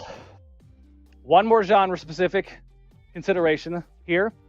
And this one, personal favorite of mine. And I'm learning it's also a personal favorite of Tina's. Apparently we're a bunch of horror nerds here. And that's horror. And the thing with horror is that it's almost the exact opposite of what we were talking about with the arcade shooter, where it's like, no, man, make it messy. Make it really messy. Make it really hard to parse what is a threat and what is a box. You know what I'm saying? Like when you look down a hall, it shouldn't be like, oh, well, there's the thing. I'm just going to shoot it and I'm going to move on. It should be, I look down the hall, you're like, is that? And then they come and get you, sort of thing. Like the whole point of it is obfuscation. So you really want to play into the fear of the unknown. Make it cluttered. Make it dark, make it contrasty, make it hard to not only parse visually, but make it hard to navigate. Because if something's chasing you and all I have to do is run in a straight line, all right, I'm going to run in a straight line. I'm probably going to be a little bit scared when I do that, but I'm just running in a straight line. If I have to zigzag and serpentine and jump and do all this stuff, I'm going to be like, oh, I hope I don't miss. It's going to add a lot of that, intensity to it. And that is not only something that will be handled in the game design part of it, but really the artist is going to be key in making sure that is I just lost the word. Maintained? When they work together. Symbiotic. Collaborate? With okay. with the gameplay and the environment art, making sure that the design is working well with the environment art. This is something that I'm pretty sure somebody else said. I will take no claim to the quote. I could not find the quote. I really tried to cite it, but it's basically seeing a threat is scary. Being unsure if you see the threat is terrifying. Like, that is just true. So if you have a cluttered I just saw balance between in quotes. Chat. I love you, chat. Synergy is also another great word. That is key to horror, and that is all done in the environment art. You can make a blockout that works with your gameplay, but in terms of the mood, in terms of the feel, in terms of the tension and the terror, listen, I'm just going to say it. Working on horror games, it's never as scary in the gray box phase. It just isn't. You need that real world tactile, not tactical, tactile stuff to really build up that sort of environment. You're going to have a lot of high density detail, have a lot of high contrast and lighting, and cluttered pathways and obstacles. I actually have a couple images that I'll bring up here in a second. We're going to circle back to this here in just a moment to kind of show some of that off. And might even go over to the editor for a second, but we'll tackle that to see how long it takes me to get through this stuff. Navigational hurdles, all that fun stuff. So again, just a couple horror examples. The reason that I showed this one off is because it's talking exactly about what I said before. The one on the right, atmospheric as heck, pretty creepy, pretty scary. I don't really want to go down that hall, but if something is chasing me from behind, I just run down the hall. And all I have to do, not only do I do it because I want to, but all I have to do mechanically is run down the hall. Here on the left, though, there is a bunch of things of navigational hurdles. I have to go around that desk with the thing in it and serpentine through this thing. So it's not as simple as just like, all right, I'm just going to run down the hall. It's going to be like, no, I have to run down the hall, and I'm either going to have to jump that, or I'm going to have to go to the left and then go around it and then go to the right. Like, you have to make these decisions, and the more decisions you have to make while being chased, the scarier it's going to be. That's not to say overwhelm them, find the balance, but these are things that you'll want to consider in your design. Balance between. Find the balance between. Yes. Find the balance between the gameplay and the environment. And this is where, again, like I said, the environment might be a little bit, you might be more welcome to go overboard in this kind of game. Cool. Last one we'll do here, the Gears of War. Yeah. Is there questions? I'm going to take a sip too. Not questions, but there's a couple comments that I thought were sort of fun. Rolly Rolls in Twitch said, that's how I felt in Tina's red room. I wasn't sure if the room was empty on purpose or not. Right. Which, yeah, exactly. Like, you turn around and maybe something scary has shown up behind you now, sort of thing. Yeah, really enhancing those spooky, scary feelings. Yeah. Or one spooky gamer said, you're not afraid of being alone in the dark. You're afraid of not being alone in the dark, which is very true. Exactly. 100%. Yeah. No, that's a great point. So we'll talk a little bit about cover shooters. Use Gears of War as an example. I feel like that's apt. The thing that's interesting about this is that I find that these sorts of maps are an interesting thing to try to balance in terms of the art itself, because there's going to be a lot of cover just kind of in the middle of the way, like just in the middle of the room. And that makes for really great gameplay, because you don't want to just be out in the open getting lit up. But why is there a fridge in the middle of a hallway, as cover. Like, that doesn't really work. So the challenge with doing something like I use that as a reference because I have seen it. I'm not going to say what game it was, but I've totally seen it. The challenge with the art there is it goes, okay, game design, gameplay, the level design needs all of this stuff in the middle of everywhere, because that allows for cover. It allows the players to path in ways that they can actually make tactical decisions and move around the map. But then you end up in this thing where it's just like, okay, cool. I have a big room with some paths and a lot of chest-high walls. How do I make that interesting? How do I design the art for that in a way that is both going to hopefully help disguise the fact that it's just a bunch of chest-high walls, and also feel believable? There's a reason why this thing is here. There's a reason why that obstacle is in the place that it is.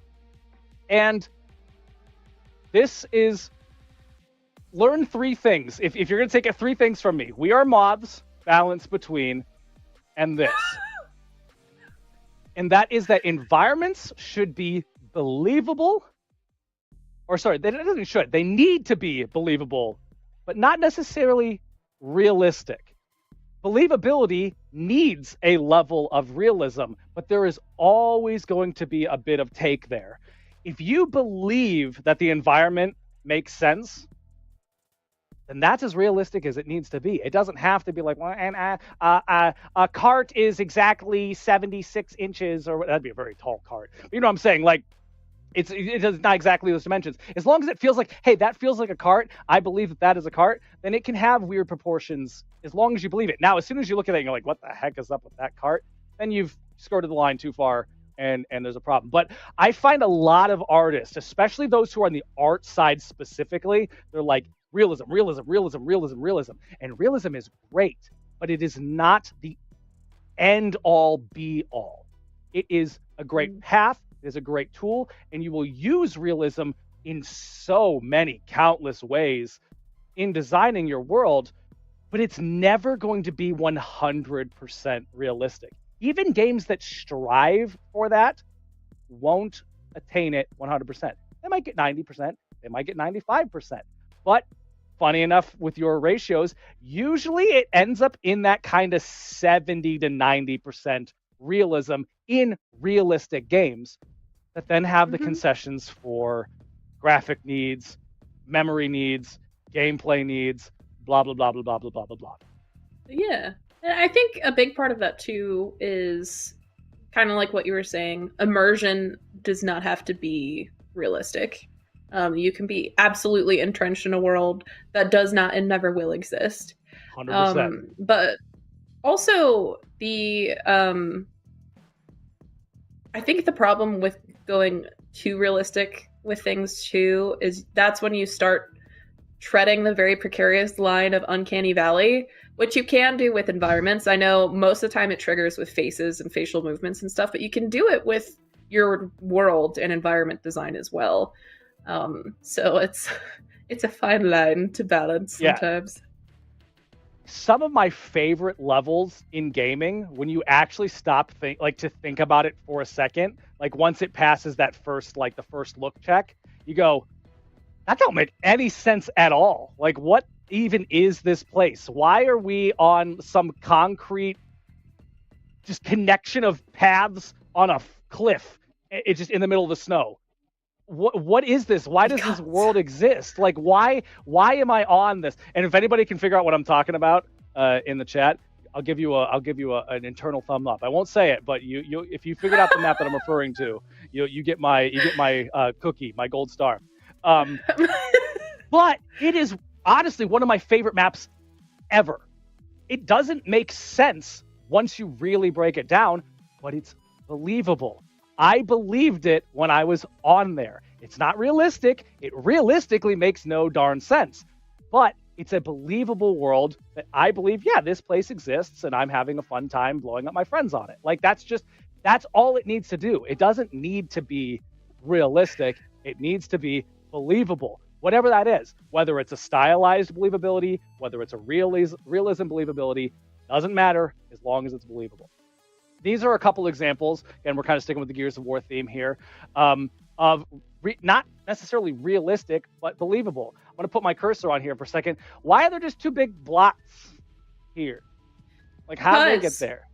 Like, why are they there? Because doesn't necessarily make sense, but it's like, hey, we're in a world with a bunch of concrete and things like that. Concrete blocks are in places sometimes. That's a great piece of cover. I'm not thinking about it. I'm going to use it, and I'm going to chainsaw somebody. Like, it's believable.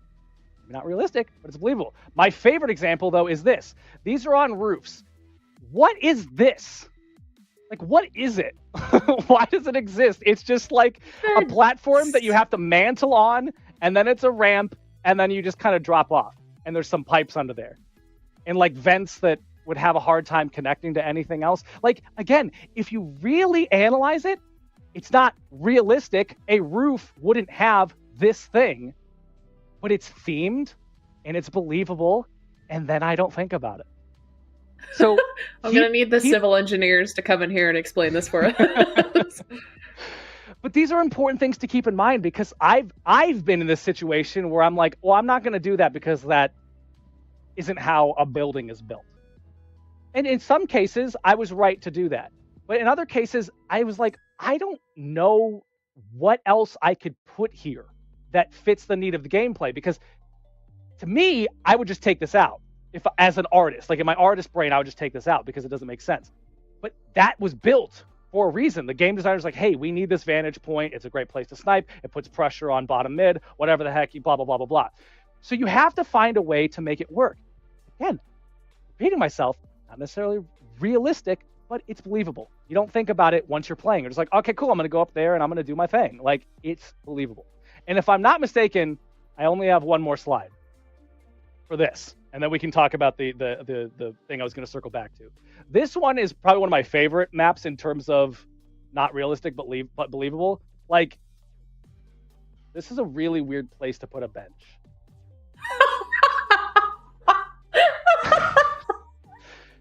But you need the cover there. That piece of cover has saved my life so many times.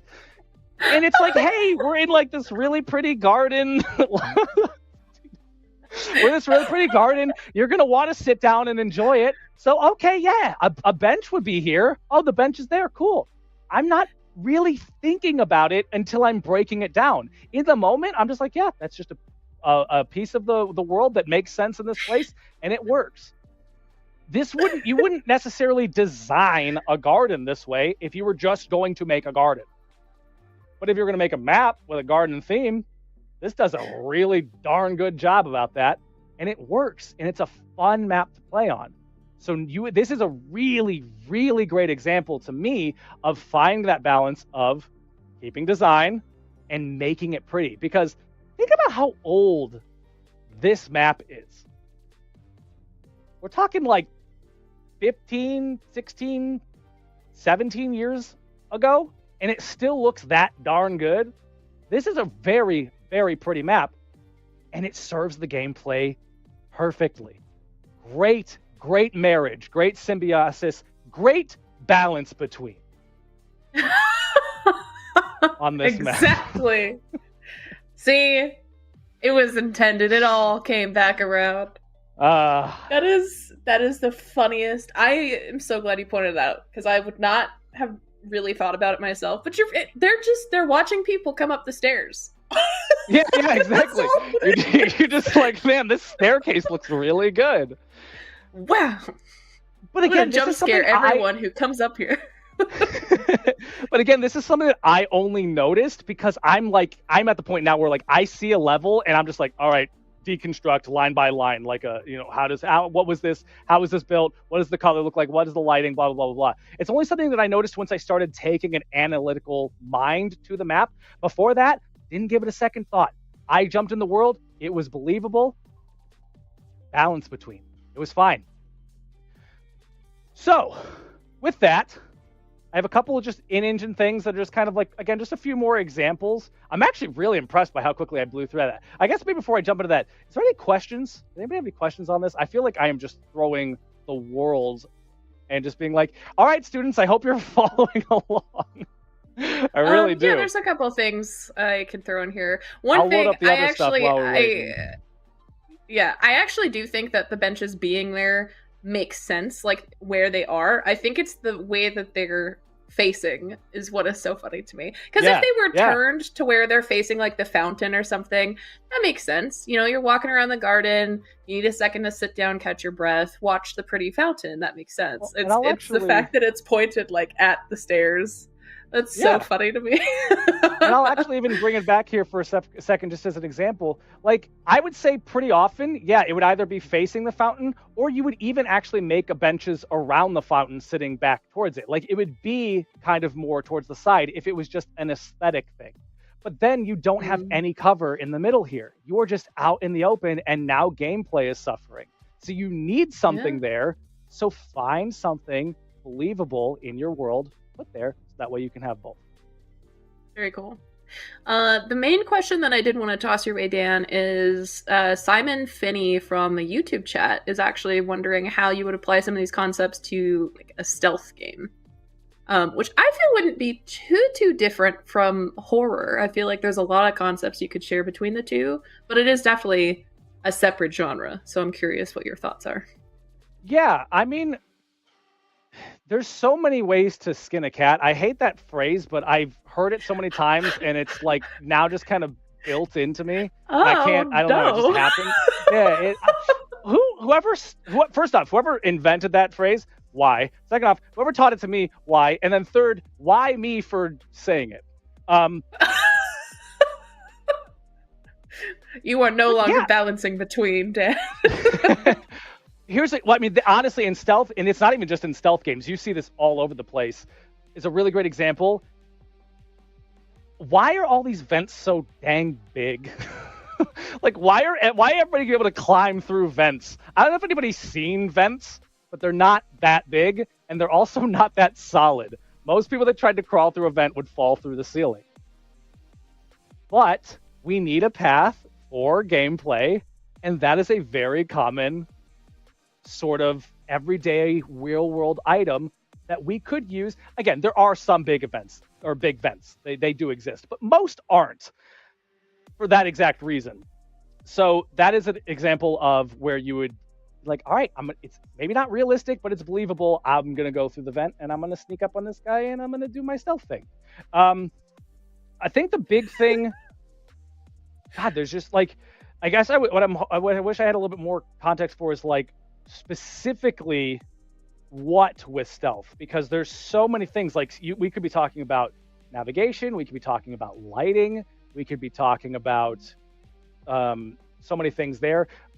I would say you're right on the money with horror being a great kind of like jumping off point for that, because a lot of those things,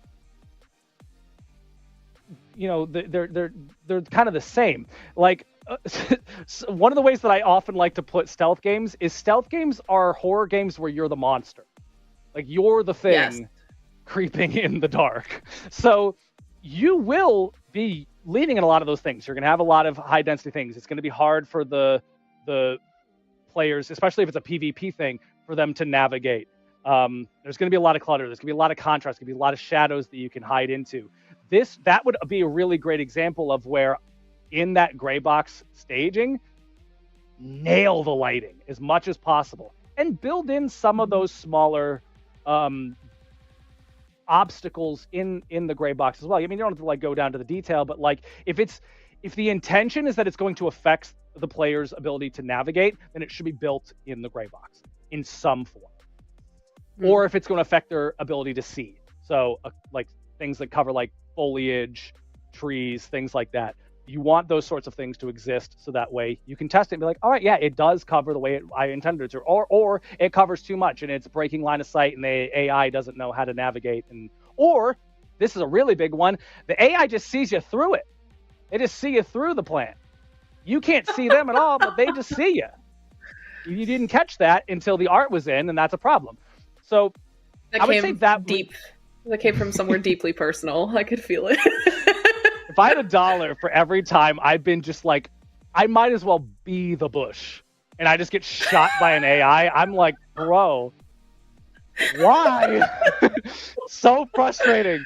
So those are the things that you want to, that I would say keep in mind for the stealth side of stuff.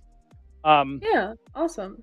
Yeah. There's one other question that I'm also going to toss a little bit in on, but I'm also curious for your thoughts. And then we can move on to your next thing. I want to make sure you still have time to go through that. But from the YouTube chat, Jeffrey Pledink asked, any tips for maintaining believability with procedural generation? Been designing some levels and dialing the parameters has been tricky to reach believable. And I completely get you, because, I mean, the point of procedural generation is it's random, right? You could populate, you can make something on a large scale and populate it in a way that is supposed to be close to believable from what you start with, but it's not always exactly what you want it to be. And my recommendation for anything procedural, and this is not just environment art, this could even be for like texturing an asset even, or things like that, is start with a couple different generations. Don't just make one, make several. 3 is normally what I like to start with. Find the one that you like the general feel of the most, and then while it's tedious, after that, go in and start manually tweaking to make it exactly what you want it to be. And if you're doing something like a landscape, for example, sometimes it actually helps to have an image of a map, or even gray boxing, just a general layout that you do like, and then do your procedural generation to align it towards the concept that you already previously enjoyed. So it's really the short version of that is I don't think we're at the point yet where we can just have the magic button of click it and it's done. But go in and add in a little bit of those personal touches and manually change things. And I think that's the most reliable way to get to that level of believability. I'm remiss to say this because I'm going to use the word balance between again. I feel like it's going to become a meme at this thing. But realistically, with PCG, it is so much going to be finding that balance of like how much you can build into your procedural generation so that it does as much of it for you as possible. And then when you're going to have to step in and do some bespoke hands-on work. The more complex, I don't even want to say complex, maybe the more considerate you make your PCG graph, the more it's going to be able to handle that brunt work for you. And honestly, the more you can cram into that early, the better. But I also find that you can also try to be like, oh, you know what, the PCG is getting me to like 88%, and I really want it to get me to 90. So I'm going to spend 7 days trying to get the code to get me that 2%. And it might just be better to be like, hey, it got me 88% of the way there. I'm going to take the 1 day it takes to fix it manually.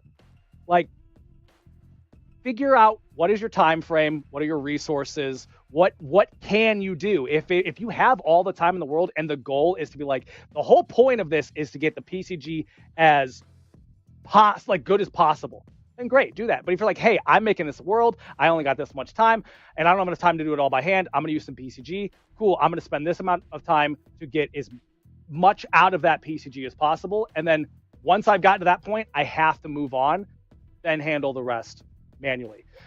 Eventually, we will get to the point where it is just PCG and done. I'm not saying that's now. I'm not saying that's going to be next year or when, I don't know when that'll happen. But right now it is a tool and it can do a lot of the work for you. So it's all that balance between.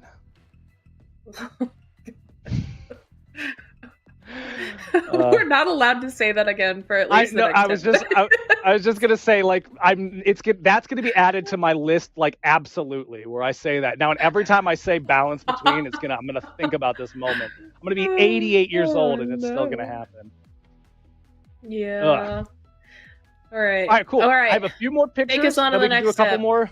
Yeah, we're mostly done. I have a few more pictures, and then we can go into some final rapid fire questions, and get through those.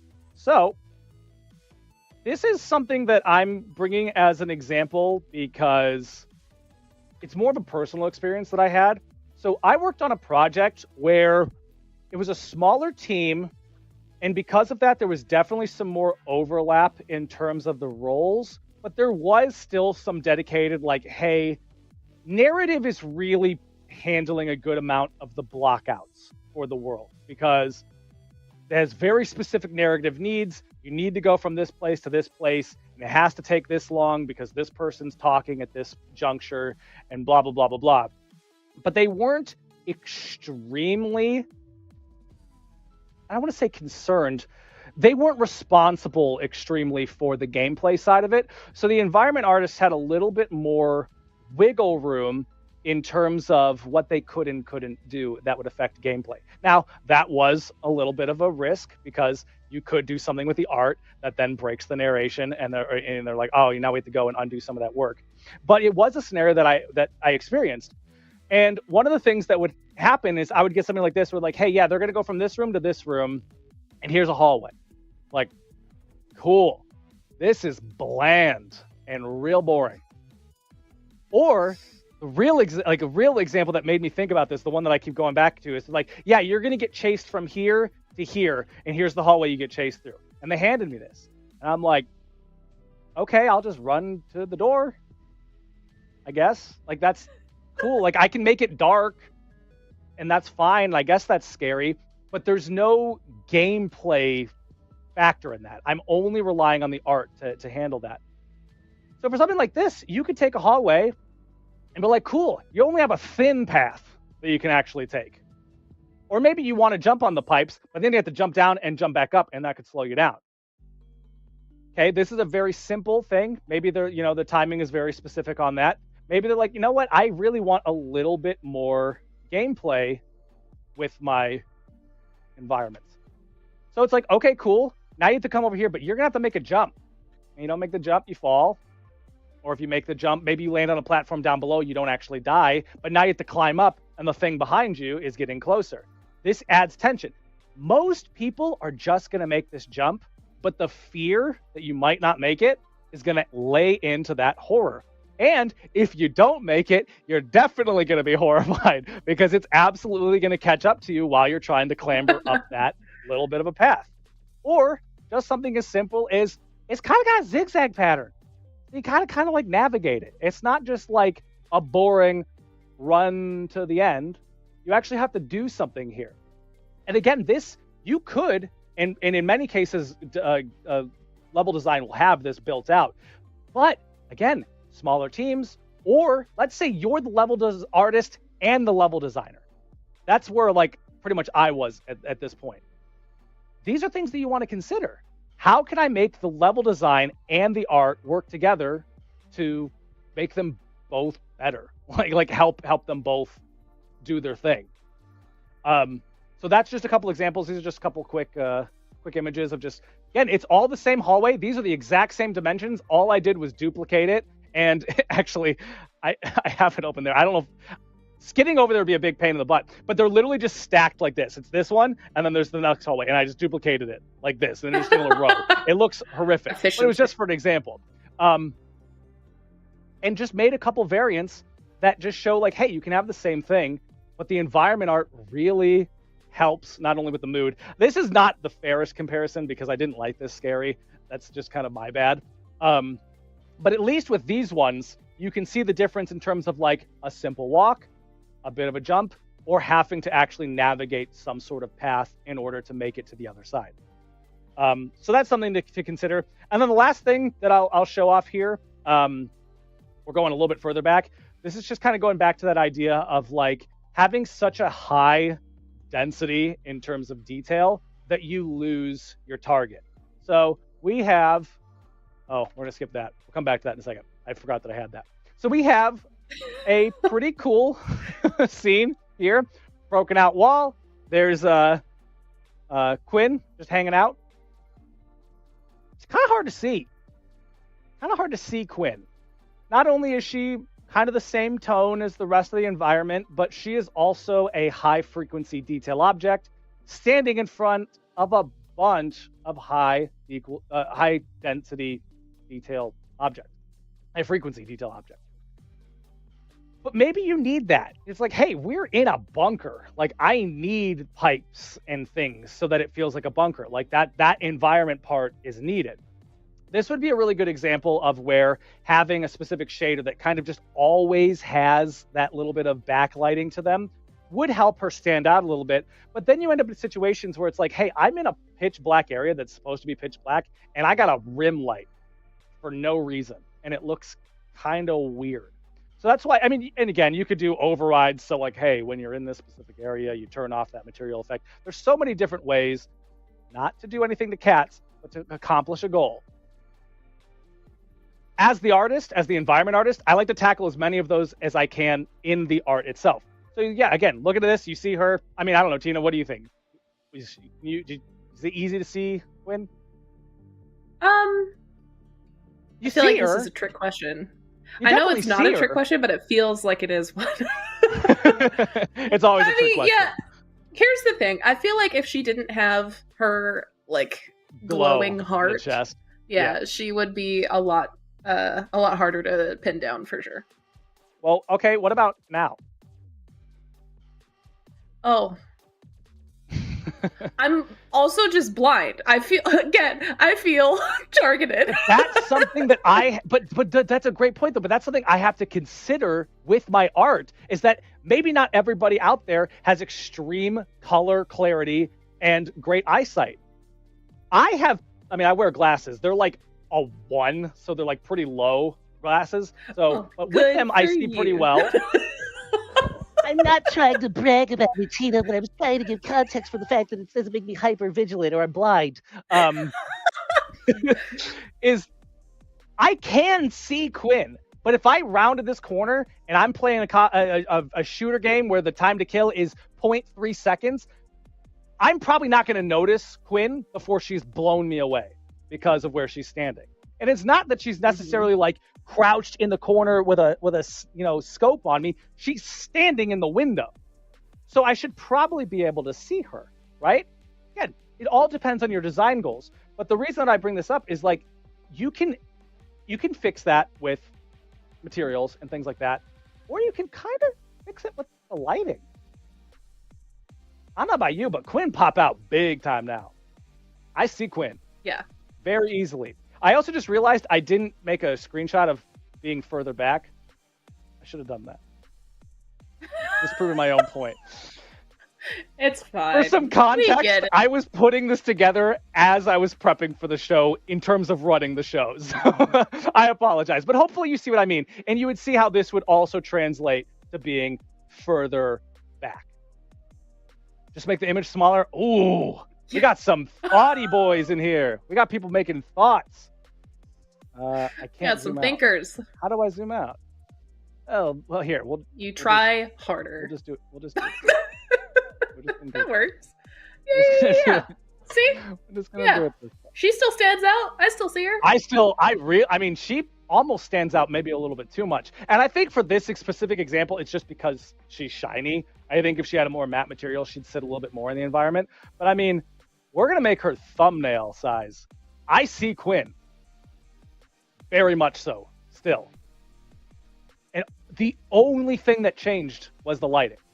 So that is an example of where the environment art can help with the game design. Because in a gray box scenario, Quinn might have been really easy to see. And when they were doing the play testing, it was perfect. You could see Quinn could see you. There was no issues. And then as soon as you got in and you arted it up, now the gameplay is affected because you went really, really high frequency detail, which isn't a problem. But because you went that way, now you have to take some considerations as to how to, okay, I got the goal that I wanted art-wise. Now, how do I marry that back with the gameplay? This is just an example of that. Absolutely. I think the last thing, this was just an idea of like how you could take a simple hallway and make it not so simple. If you were given a hallway and you wanted to like say, hey, you're going to go from this door to that door, and that's what the level designer gave you. Okay, cool. This is boring. Let's make it fun. Now, again, these are all about considerations. If it doesn't make sense for this to be destroyed and overgrown, obviously don't do that. But these are just ideas of how you can be like, all right, I have the simple level, or it doesn't have to be simple. I have the level. Here's how you make it interesting, art-wise. Yeah, let's put these side by side if I can. But that's pretty much it for me for what I have actually prepared at this point. Hopefully that all made sense. Just to kind of see maybe the difference between the two. Just realizing here that music's a little loud. Cool. Again, nothing about the environment in terms of layout, her position, nothing changed. That's all just lighting. So, cool. That is what I've brought to the table today. Please give me all your notes so that I can improve and be better. Oh, does anybody have any questions on all that? I hope that made sense. I know we covered quite a lot here. Tina, you are no audio. I was muted. How dare? No. How dare? I did so good the whole time. Except for blue screening, but that's besides the point. I was saying that it made sense, and also that, yeah, between the two of us, I know we threw quite a few concepts at all y'all in rapid succession, but, you know, that's environment art, baby. There's so much. Thank goodness for VODs, because I would need to take a break halfway through, and I'm the one talking. Yes. Perfectly balanced stream. It was. Perfectly balanced stream, yes.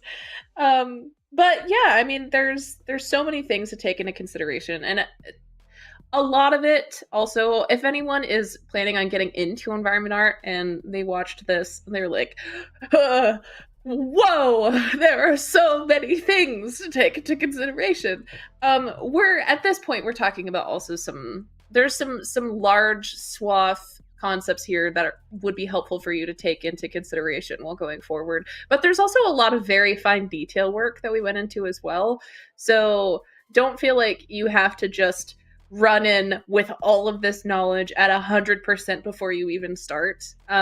Just the best way to learn really is to practice and to just get in there and just build, just make things and play your levels as well. See what to you makes sense as you're playing through it and walking through it as a player character. See what trips you up if something doesn't feel the way that you thought it would. And also, like I said at the very beginning of the stream, play test with other people too, who are unfamiliar with your work and the level you've been building, so you can get their thoughts and stuff as well. Yeah. It doesn't have to be crazy, but yeah.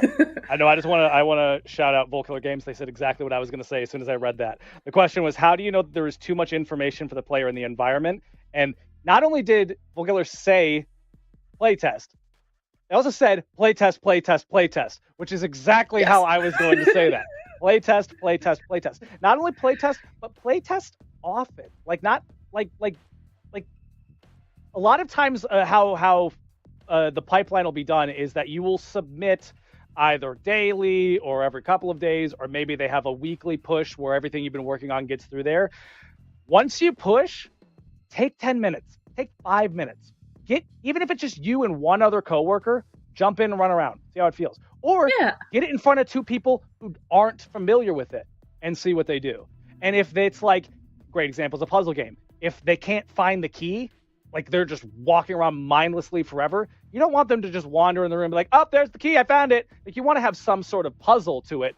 But if it's like they're walking around for 5, 10, 15 minutes scanning every crease in the world, you've probably either gone too detailed or you just haven't guided them quite well in terms of either the pathing or the lighting or the color or things like that. So yeah, definitely playtest. Oh, in line with playtesting, especially for environments and making sure that it makes sense to like walk through, and because there are certain concepts for player time. this is getting really advanced, but you actually clock out exactly how long you hope for a player on average to spend per level. And when you're testing that kind of stuff out, do not have another environment artist be the one play testing when you're trying to do level time averages. Get players, get people who only play games, not people who make games, because otherwise they're gonna be in there forever because they're just looking at everything. So yeah, get unrelated to actual development players when playtesting for those kinds of things, because otherwise you can skew some of your results accidentally. And there's so many great resources online in terms of not only like learning it, but also just great examples of how kind of everybody makes the same mistakes realistically. And the best thing you can do as someone trying to educate is to maybe teach them about the mistake before they make it. And again, playtesting is really important, but also getting it in front of I don't want to say the right playtesters, but in like many playtesters. If you're making a puzzle game, get it in front of somebody who's very good at puzzle games, and get it in front of people that are like okay at puzzle games, and get it in front of people that don't play puzzle games. Don't strictly design off of the lower or the higher, because you'll never make a puzzle hard enough. That's not true. It'd be very difficult to make a puzzle hard enough to stump the greats, and if you do, it's going to stump literally everybody else to the point of a detriment. And you also don't want to make it so simple. I was going to say dumbed down, simple, that like you walk into the room and you just solve it. Yeah. So it's getting it in front of all those eyes and seeing how they do it. How quickly did the guy who's very good at puzzles solve it? Did that person have feedback saying like, hey, this was really cool. I bet if you put this there and did XYZ, it would make it either more difficult or more clear. And then is the person that is completely stumped to the point where they're gonna quit, not having fun anymore? Maybe we want to adjust it. Now again, you can't do that you can't always go straight to the bottom, because you're gonna find people that just don't like puzzle games. And it doesn't matter what you do, because they're never going to enjoy it and they're going to quit. So you can't say, oh, well, this person quit the thing, so my game's bad and I have to change everything. Not necessarily. That's why it's good to get the breadth of people. So you go, okay, the people who want this kind of experience are having a good time. And maybe people who are like, like on the edge had enough of a good time that they stuck around. But if somebody's like, bro, I'm never going to like water, I feel bad for that person. They're going to have a very short life. But if they're never going to like it, it doesn't matter what you do to the water. It doesn't matter what you do to the water. They're not going to like it. So, yeah, that was a total thing. Again, I feel called out. I feel like there's been like 4 personal attacks against me through this whole stream so far. This is payback for all of the unaligned carry with me. Grid. The grids. For the blue screen. For making the creepy corridor. I'm not sorry. Not even a little what we've done, Tina, between the two of us, is we've gotten perfectly symmetrical. No. Cut the stream. Cut it right now. We have to end it now. Is there any other quick questions? I know we're running a little bit over. We could rapid fire like a couple more if we have them. Yeah, there's a couple little ones in here. I'm looking at chat. I'm not just on my phone. Just in case people are curious. Wow. Pay attention, Dan. It is chat. From Mr. C Magic in the Twitch chat there's, with environmental cues, how do you find the balance between, how dare you find the balance between guiding the player without making your level too easy, if that makes sense. Who do I have to petition at UE Marketing to make a balance between shirt and sell it? Just say that, balance between, then have the logo on the back. I need to make this happen. I'm sorry, what was the question? Can you give it to me one more time? All right, I will read it to you again, and I will also jump in because I like this question quite a lot. But with environmental cues, how do you find the balance between guiding the player without making your level too easy, if that makes sense? So this goes back a lot into the very first concept I was talking about between the ratio of 80 to 20 or 90 to 10, based off of how experienced you assume your player to be upon entering your game. But things that are easy to guide players with without it feeling too overdone is lighting. So obviously making sure that the direction you want the player to go in is always lit in some capacity. Even if you want to have something that's spooky and gets that feeling of suspense, you should never have the player in complete darkness without at least seeing another light in the distance or something where they're supposed to go. That's a way to really help guide people through your level naturally without feeling like they're being handheld through the process. Another easy way to do something like that is bright colors, especially in scenes that might have very muted colors overall. If you have like a ladder that you want to make sure they can actually climb on, or it even comes back to like the ledges that have the bird poop looking stuff on the sides, like little things like that, again, leans into player intuition that they'll understand, oh, this thing is standing out for some reason, so I can interact with it in some way. And those are all pretty foolproof ways of being able to guide your player through. But it does come back to play testing again, where you won't really know until you get it in front of someone and see what they get hung up on. Another example of where gameplay can sort of dictate what you can do with an environment is if you have, I'm going to use Dead Space as an example. If at any point you're lost in Dead Space, you press a button and it draws a line to show you exactly where to go. So if you have mechanics like that, or maybe they can bring open a map and see where they are, and especially if it's the kind of map that shows you where you've been and then it has places that you haven't been, like not colored in or things like that.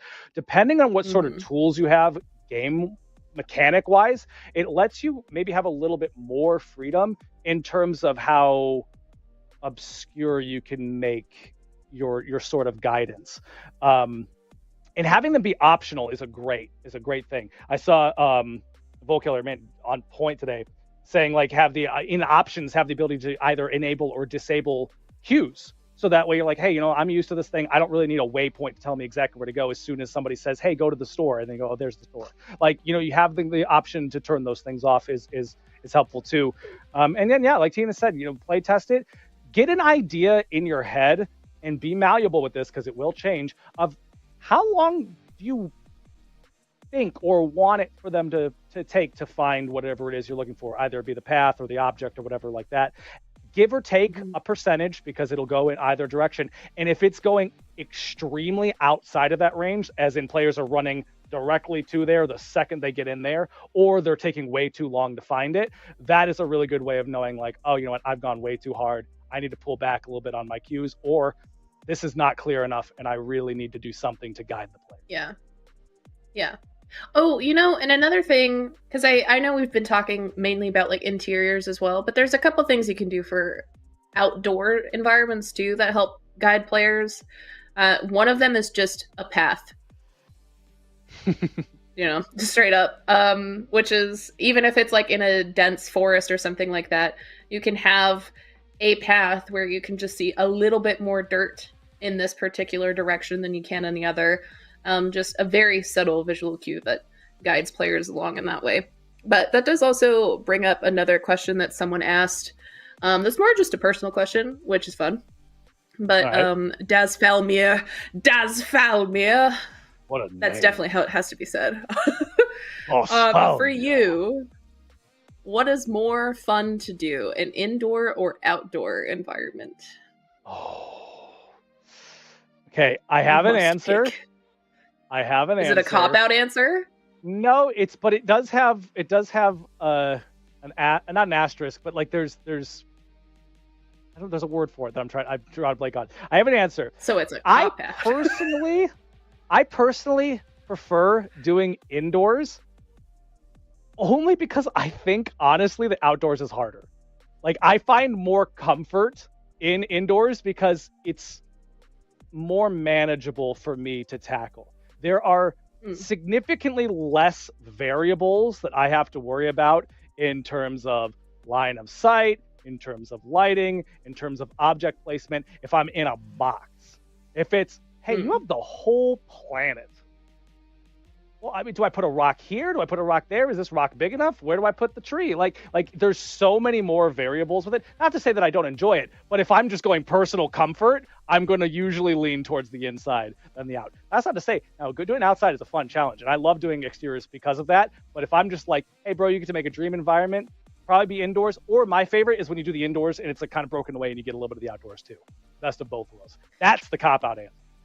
See, I was going to say my answer is a cop-out answer where it's kind of both. But it's my favorite kinds of environments to make just ever, period, are ruins of any kind, whether they be like ancient ruins or if it's in sci-fi ruins. Just, I don't know. I love something about destruction that nature is beginning to take over again. It hits me in a way that makes my brain very happy. But it is kind of a cop-out because it's sort of both. I would lean more towards outdoor environments myself, just because trees are pretty. But other than that, would you say that cop-out answer is a kind of a balance? Oh no. Oh no. Between both? No. Is that something you might say? Tina? No. Never mind. A part 3 is never happening because I'm never working with Dan ever again. No, here's what we need to do. We need to do a part 3, but as soon as one of us says balance between the stream ends. Like when Let's Players are like, the stream ends when I die sort of thing. Yeah, exactly. Just hit the BRB button when it's done. Awesome. Well, I think that's, scrolling through here, I think that's the majority of the questions answered there. I have one final question for you, Dan, as we wrap up for the day. Yes, I do forgive you. I wasn't asking, so don't worry about that. Out of all of your experience that you have gleaned, which is quite a lot, if you had to narrow everything down into advice that you would give a beginner, someone who has never made an environment before and is taking their first foray into making a well-designed and beautiful environment, what would that advice be? And the goal is just a beautiful environment. We're not talking specifically like well-designed and beautiful. A lot of this is going to be kind of like some cliche stuff that you're probably pretty expecting. But start simple. You don't need to make Elden Ring as your first environment. Don't get me wrong. It darn pretty, but good luck. No, find something simple. Find something you like. So if we're using Tina as an example, if you like ruins, cool. Find ruins. Find an environment that is reasonable scale. Don't go so simple that you're bored by it. That's going to be the thing that you need to find something about. Is the making sure it's interesting enough that you want to do it, but it's not so overly ambitious that you never can finish it, or that you get overwhelmed, or that you give up halfway. Try to find something small but fun. Start there. And honestly, especially if it's well designed, even if you're not a level designer, think like a level designer and gray box it first. Run around it. How does it feel? Is the scale right? Is it interesting to navigate? Hallways are kind of people joke about hallways because they're like, oh, it's a straight line, you're dumb, and they're overdone. They really are, but hallways are everywhere. Good luck navigating the world without finding a hallway. You can make hallways cool, you can make them interesting, and you can make them fun, but make sure that you want to navigate it. Like if you've designed a place where you walk in and you're like, that's pretty boring, I'll just look at it for a second and walk away.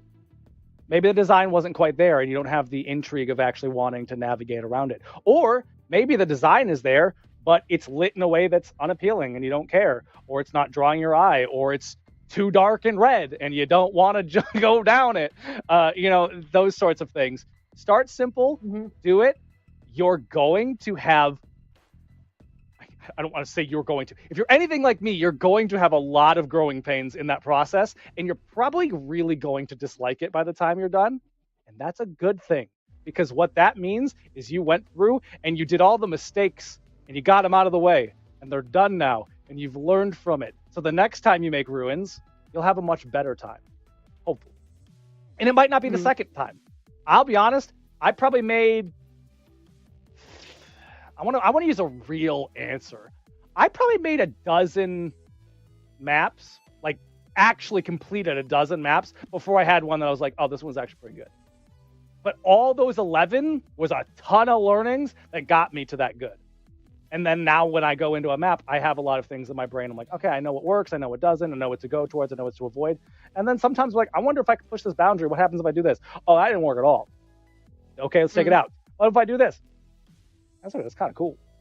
I don't like that. So, yeah, that was fair. You told me to be brief, and I certainly was not. Wow. Well, if that's brief, then no.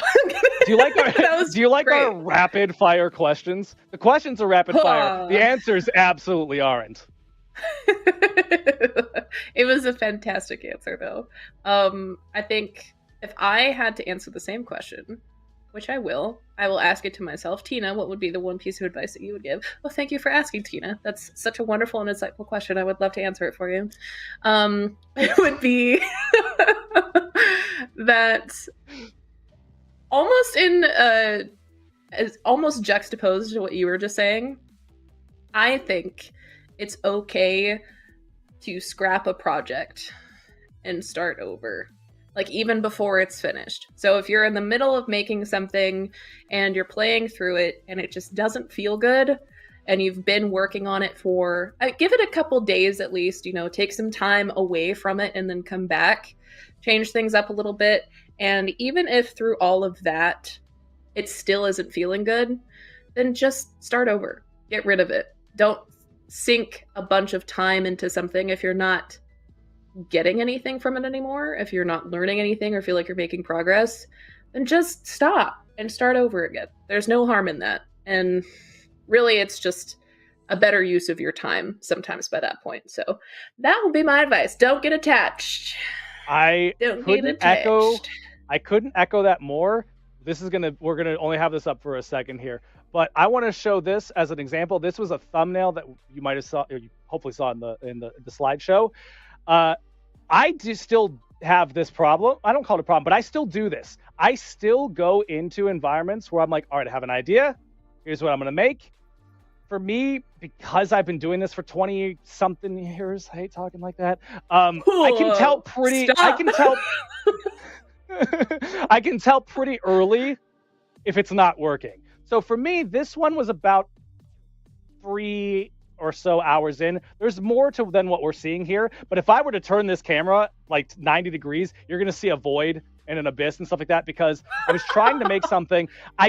Here's your 2 things to note. I didn't finish the gray box because this was only an example of gray boxing. I ran out of time, and because I ran out of time, I cut my losses and I moved on and I went to the hallways because I wanted to make a big, not big, but like one scene that had all the examples that I wanted in it, and I was not getting there. And I knew I wasn't going to get there in the time that I had, and that I was just kind of wasting time at this point. So I'm like, okay, cool. What's salvageable? All right, I have, hopefully it'll actually show the one. I have the gray box side, and I have this. Cool, I can use those in slides. Let's move on.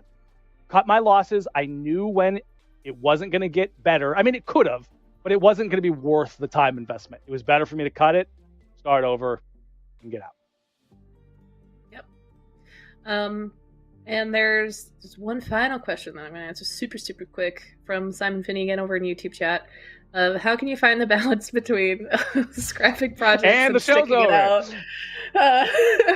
But finding balance between scrapping projects and sticking it out. And my answer is you can find it by practicing, and then you'll find it for yourself. And unfortunately, is not... that line is not the same for every single person. It's going to be different for everyone, and it also comes down to what you find valuable and what you are still getting meaningful interactions from. So what might be meaningful for Dan to continue on might not be meaningful for me to continue on, sort of thing. And that doesn't mean either of us are right or wrong. It's just how we approach our own particular art styles.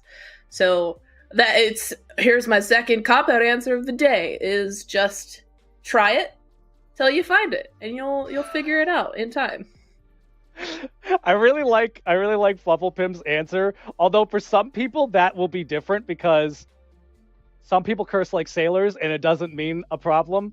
So for me, that I have to hit about 1,000. That's when I know. Or the tone of the curse. Like if it's like, oh shoot, I'm fine. If I'm just like, that's when I know, all right, maybe it's time to move on. No, I'm gonna echo Tina's exactly. It's experience. And it is the worst answer to hear, because when I heard it, I was like, oh, cool, experience, great. Like, that is not helpful at all. Yeah, let me just go to the store and buy some experience. Like, it's really frustrating because it's not an easy answer.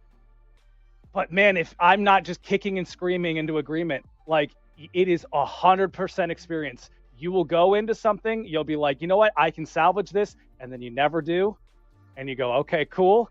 Now I'm starting to learn where my salvage point is, and you go into another one, and oh, I might be able to salvage this. I'm going to try, and then you don't, and then you know, okay, a little bit more, and eventually, after just spending way too much time on way too many projects, I don't want to say that. After spending enough time on enough projects that you end up scrapping, you will learn where that point is. You'll learn when you know you've gotten into a rut, you've exhausted all your methods, be it inspiration, be it research, be it whatever. This is just not going to come together the way that I need it to. I'm going to scrap it. Doesn't necessarily mean that you scrap it as soon as it's not perfect, because you will never have a perfect environment. It'll never be perfect. It could always be better. You could always place one more leaf. I'm not saying that out of any sort of experience. What are you talking about, Tina? Stop. It'll always be like that. So that's, again, where that experience comes through. Well, you'll find that line between... You find the line between when you know it's not going to work and when you know it's going to be good enough. Mm-hmm. Definitely. Oh my gosh. Okay, I'm going to force us to call it there, because otherwise, knowing Dan and myself, we would literally continue on for hours and hours. But if this was a topic that y'all found interesting or enjoyed, I would love to know that. So just let us know if this was a good time. If you would enjoy a Psychology of an Environment Art Part 3 in the future, let us know. I'm sure I could potentially coerce Dan, strong arm him into another one at some point. So that could definitely be something that we could do. Just let us know if it's something you're interested in. Oh, fine. Fine. 1 5-pound bag and I will return. A single 5-pound bag of Reese's It will last Pieces. 2 nights, knowing me. All right. Well, with that, first of all, thank you, Dan, so much for coming on the show as our humble, wonderful guest. Yeah, thanks for having me. This is the one that you never have to twist my arm. Just give me enough warning in advance, and I could talk about this forever. So this is great. Thanks for having me on, and thanks everyone for sticking around. We got over by 30 minutes, and we still got everybody here. This is awesome. I know, this is wild. Yeah, thank you all so much for watching. This one's really fun. I like it when we get to be a little more interactive with y'all in chat. Hope you also enjoyed that. It's always good.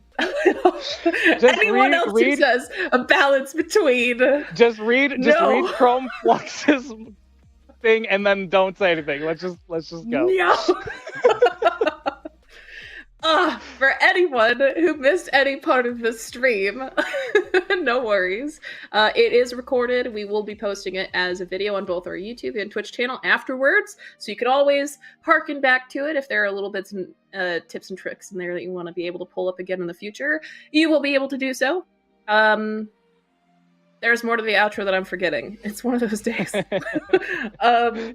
Oh, yes. Don't forget to keep up with us at Unreal Engine on all social media, as well as please come say hi in our forums where you can get the latest news and find all the links associated with today's stream, as well as if there's anything more on this topic, or even not this topic, just literally any other topic. There's a ton of tutorials on the Epic developer community as well that are just there, available and free for whenever you want to learn something new and dig into it. So check it out. It's a good time over there. And yeah, with that, thank you all so much for coming. Thank you, Dan, for being on screen, coming out on camera. I will return to my dungeon now. Face reveal temporarily, yes. And yeah, everyone else, have a fantastic rest of your day, and we'll see you next week for the next Inside of Realm. Bye, everyone. Thanks, everybody.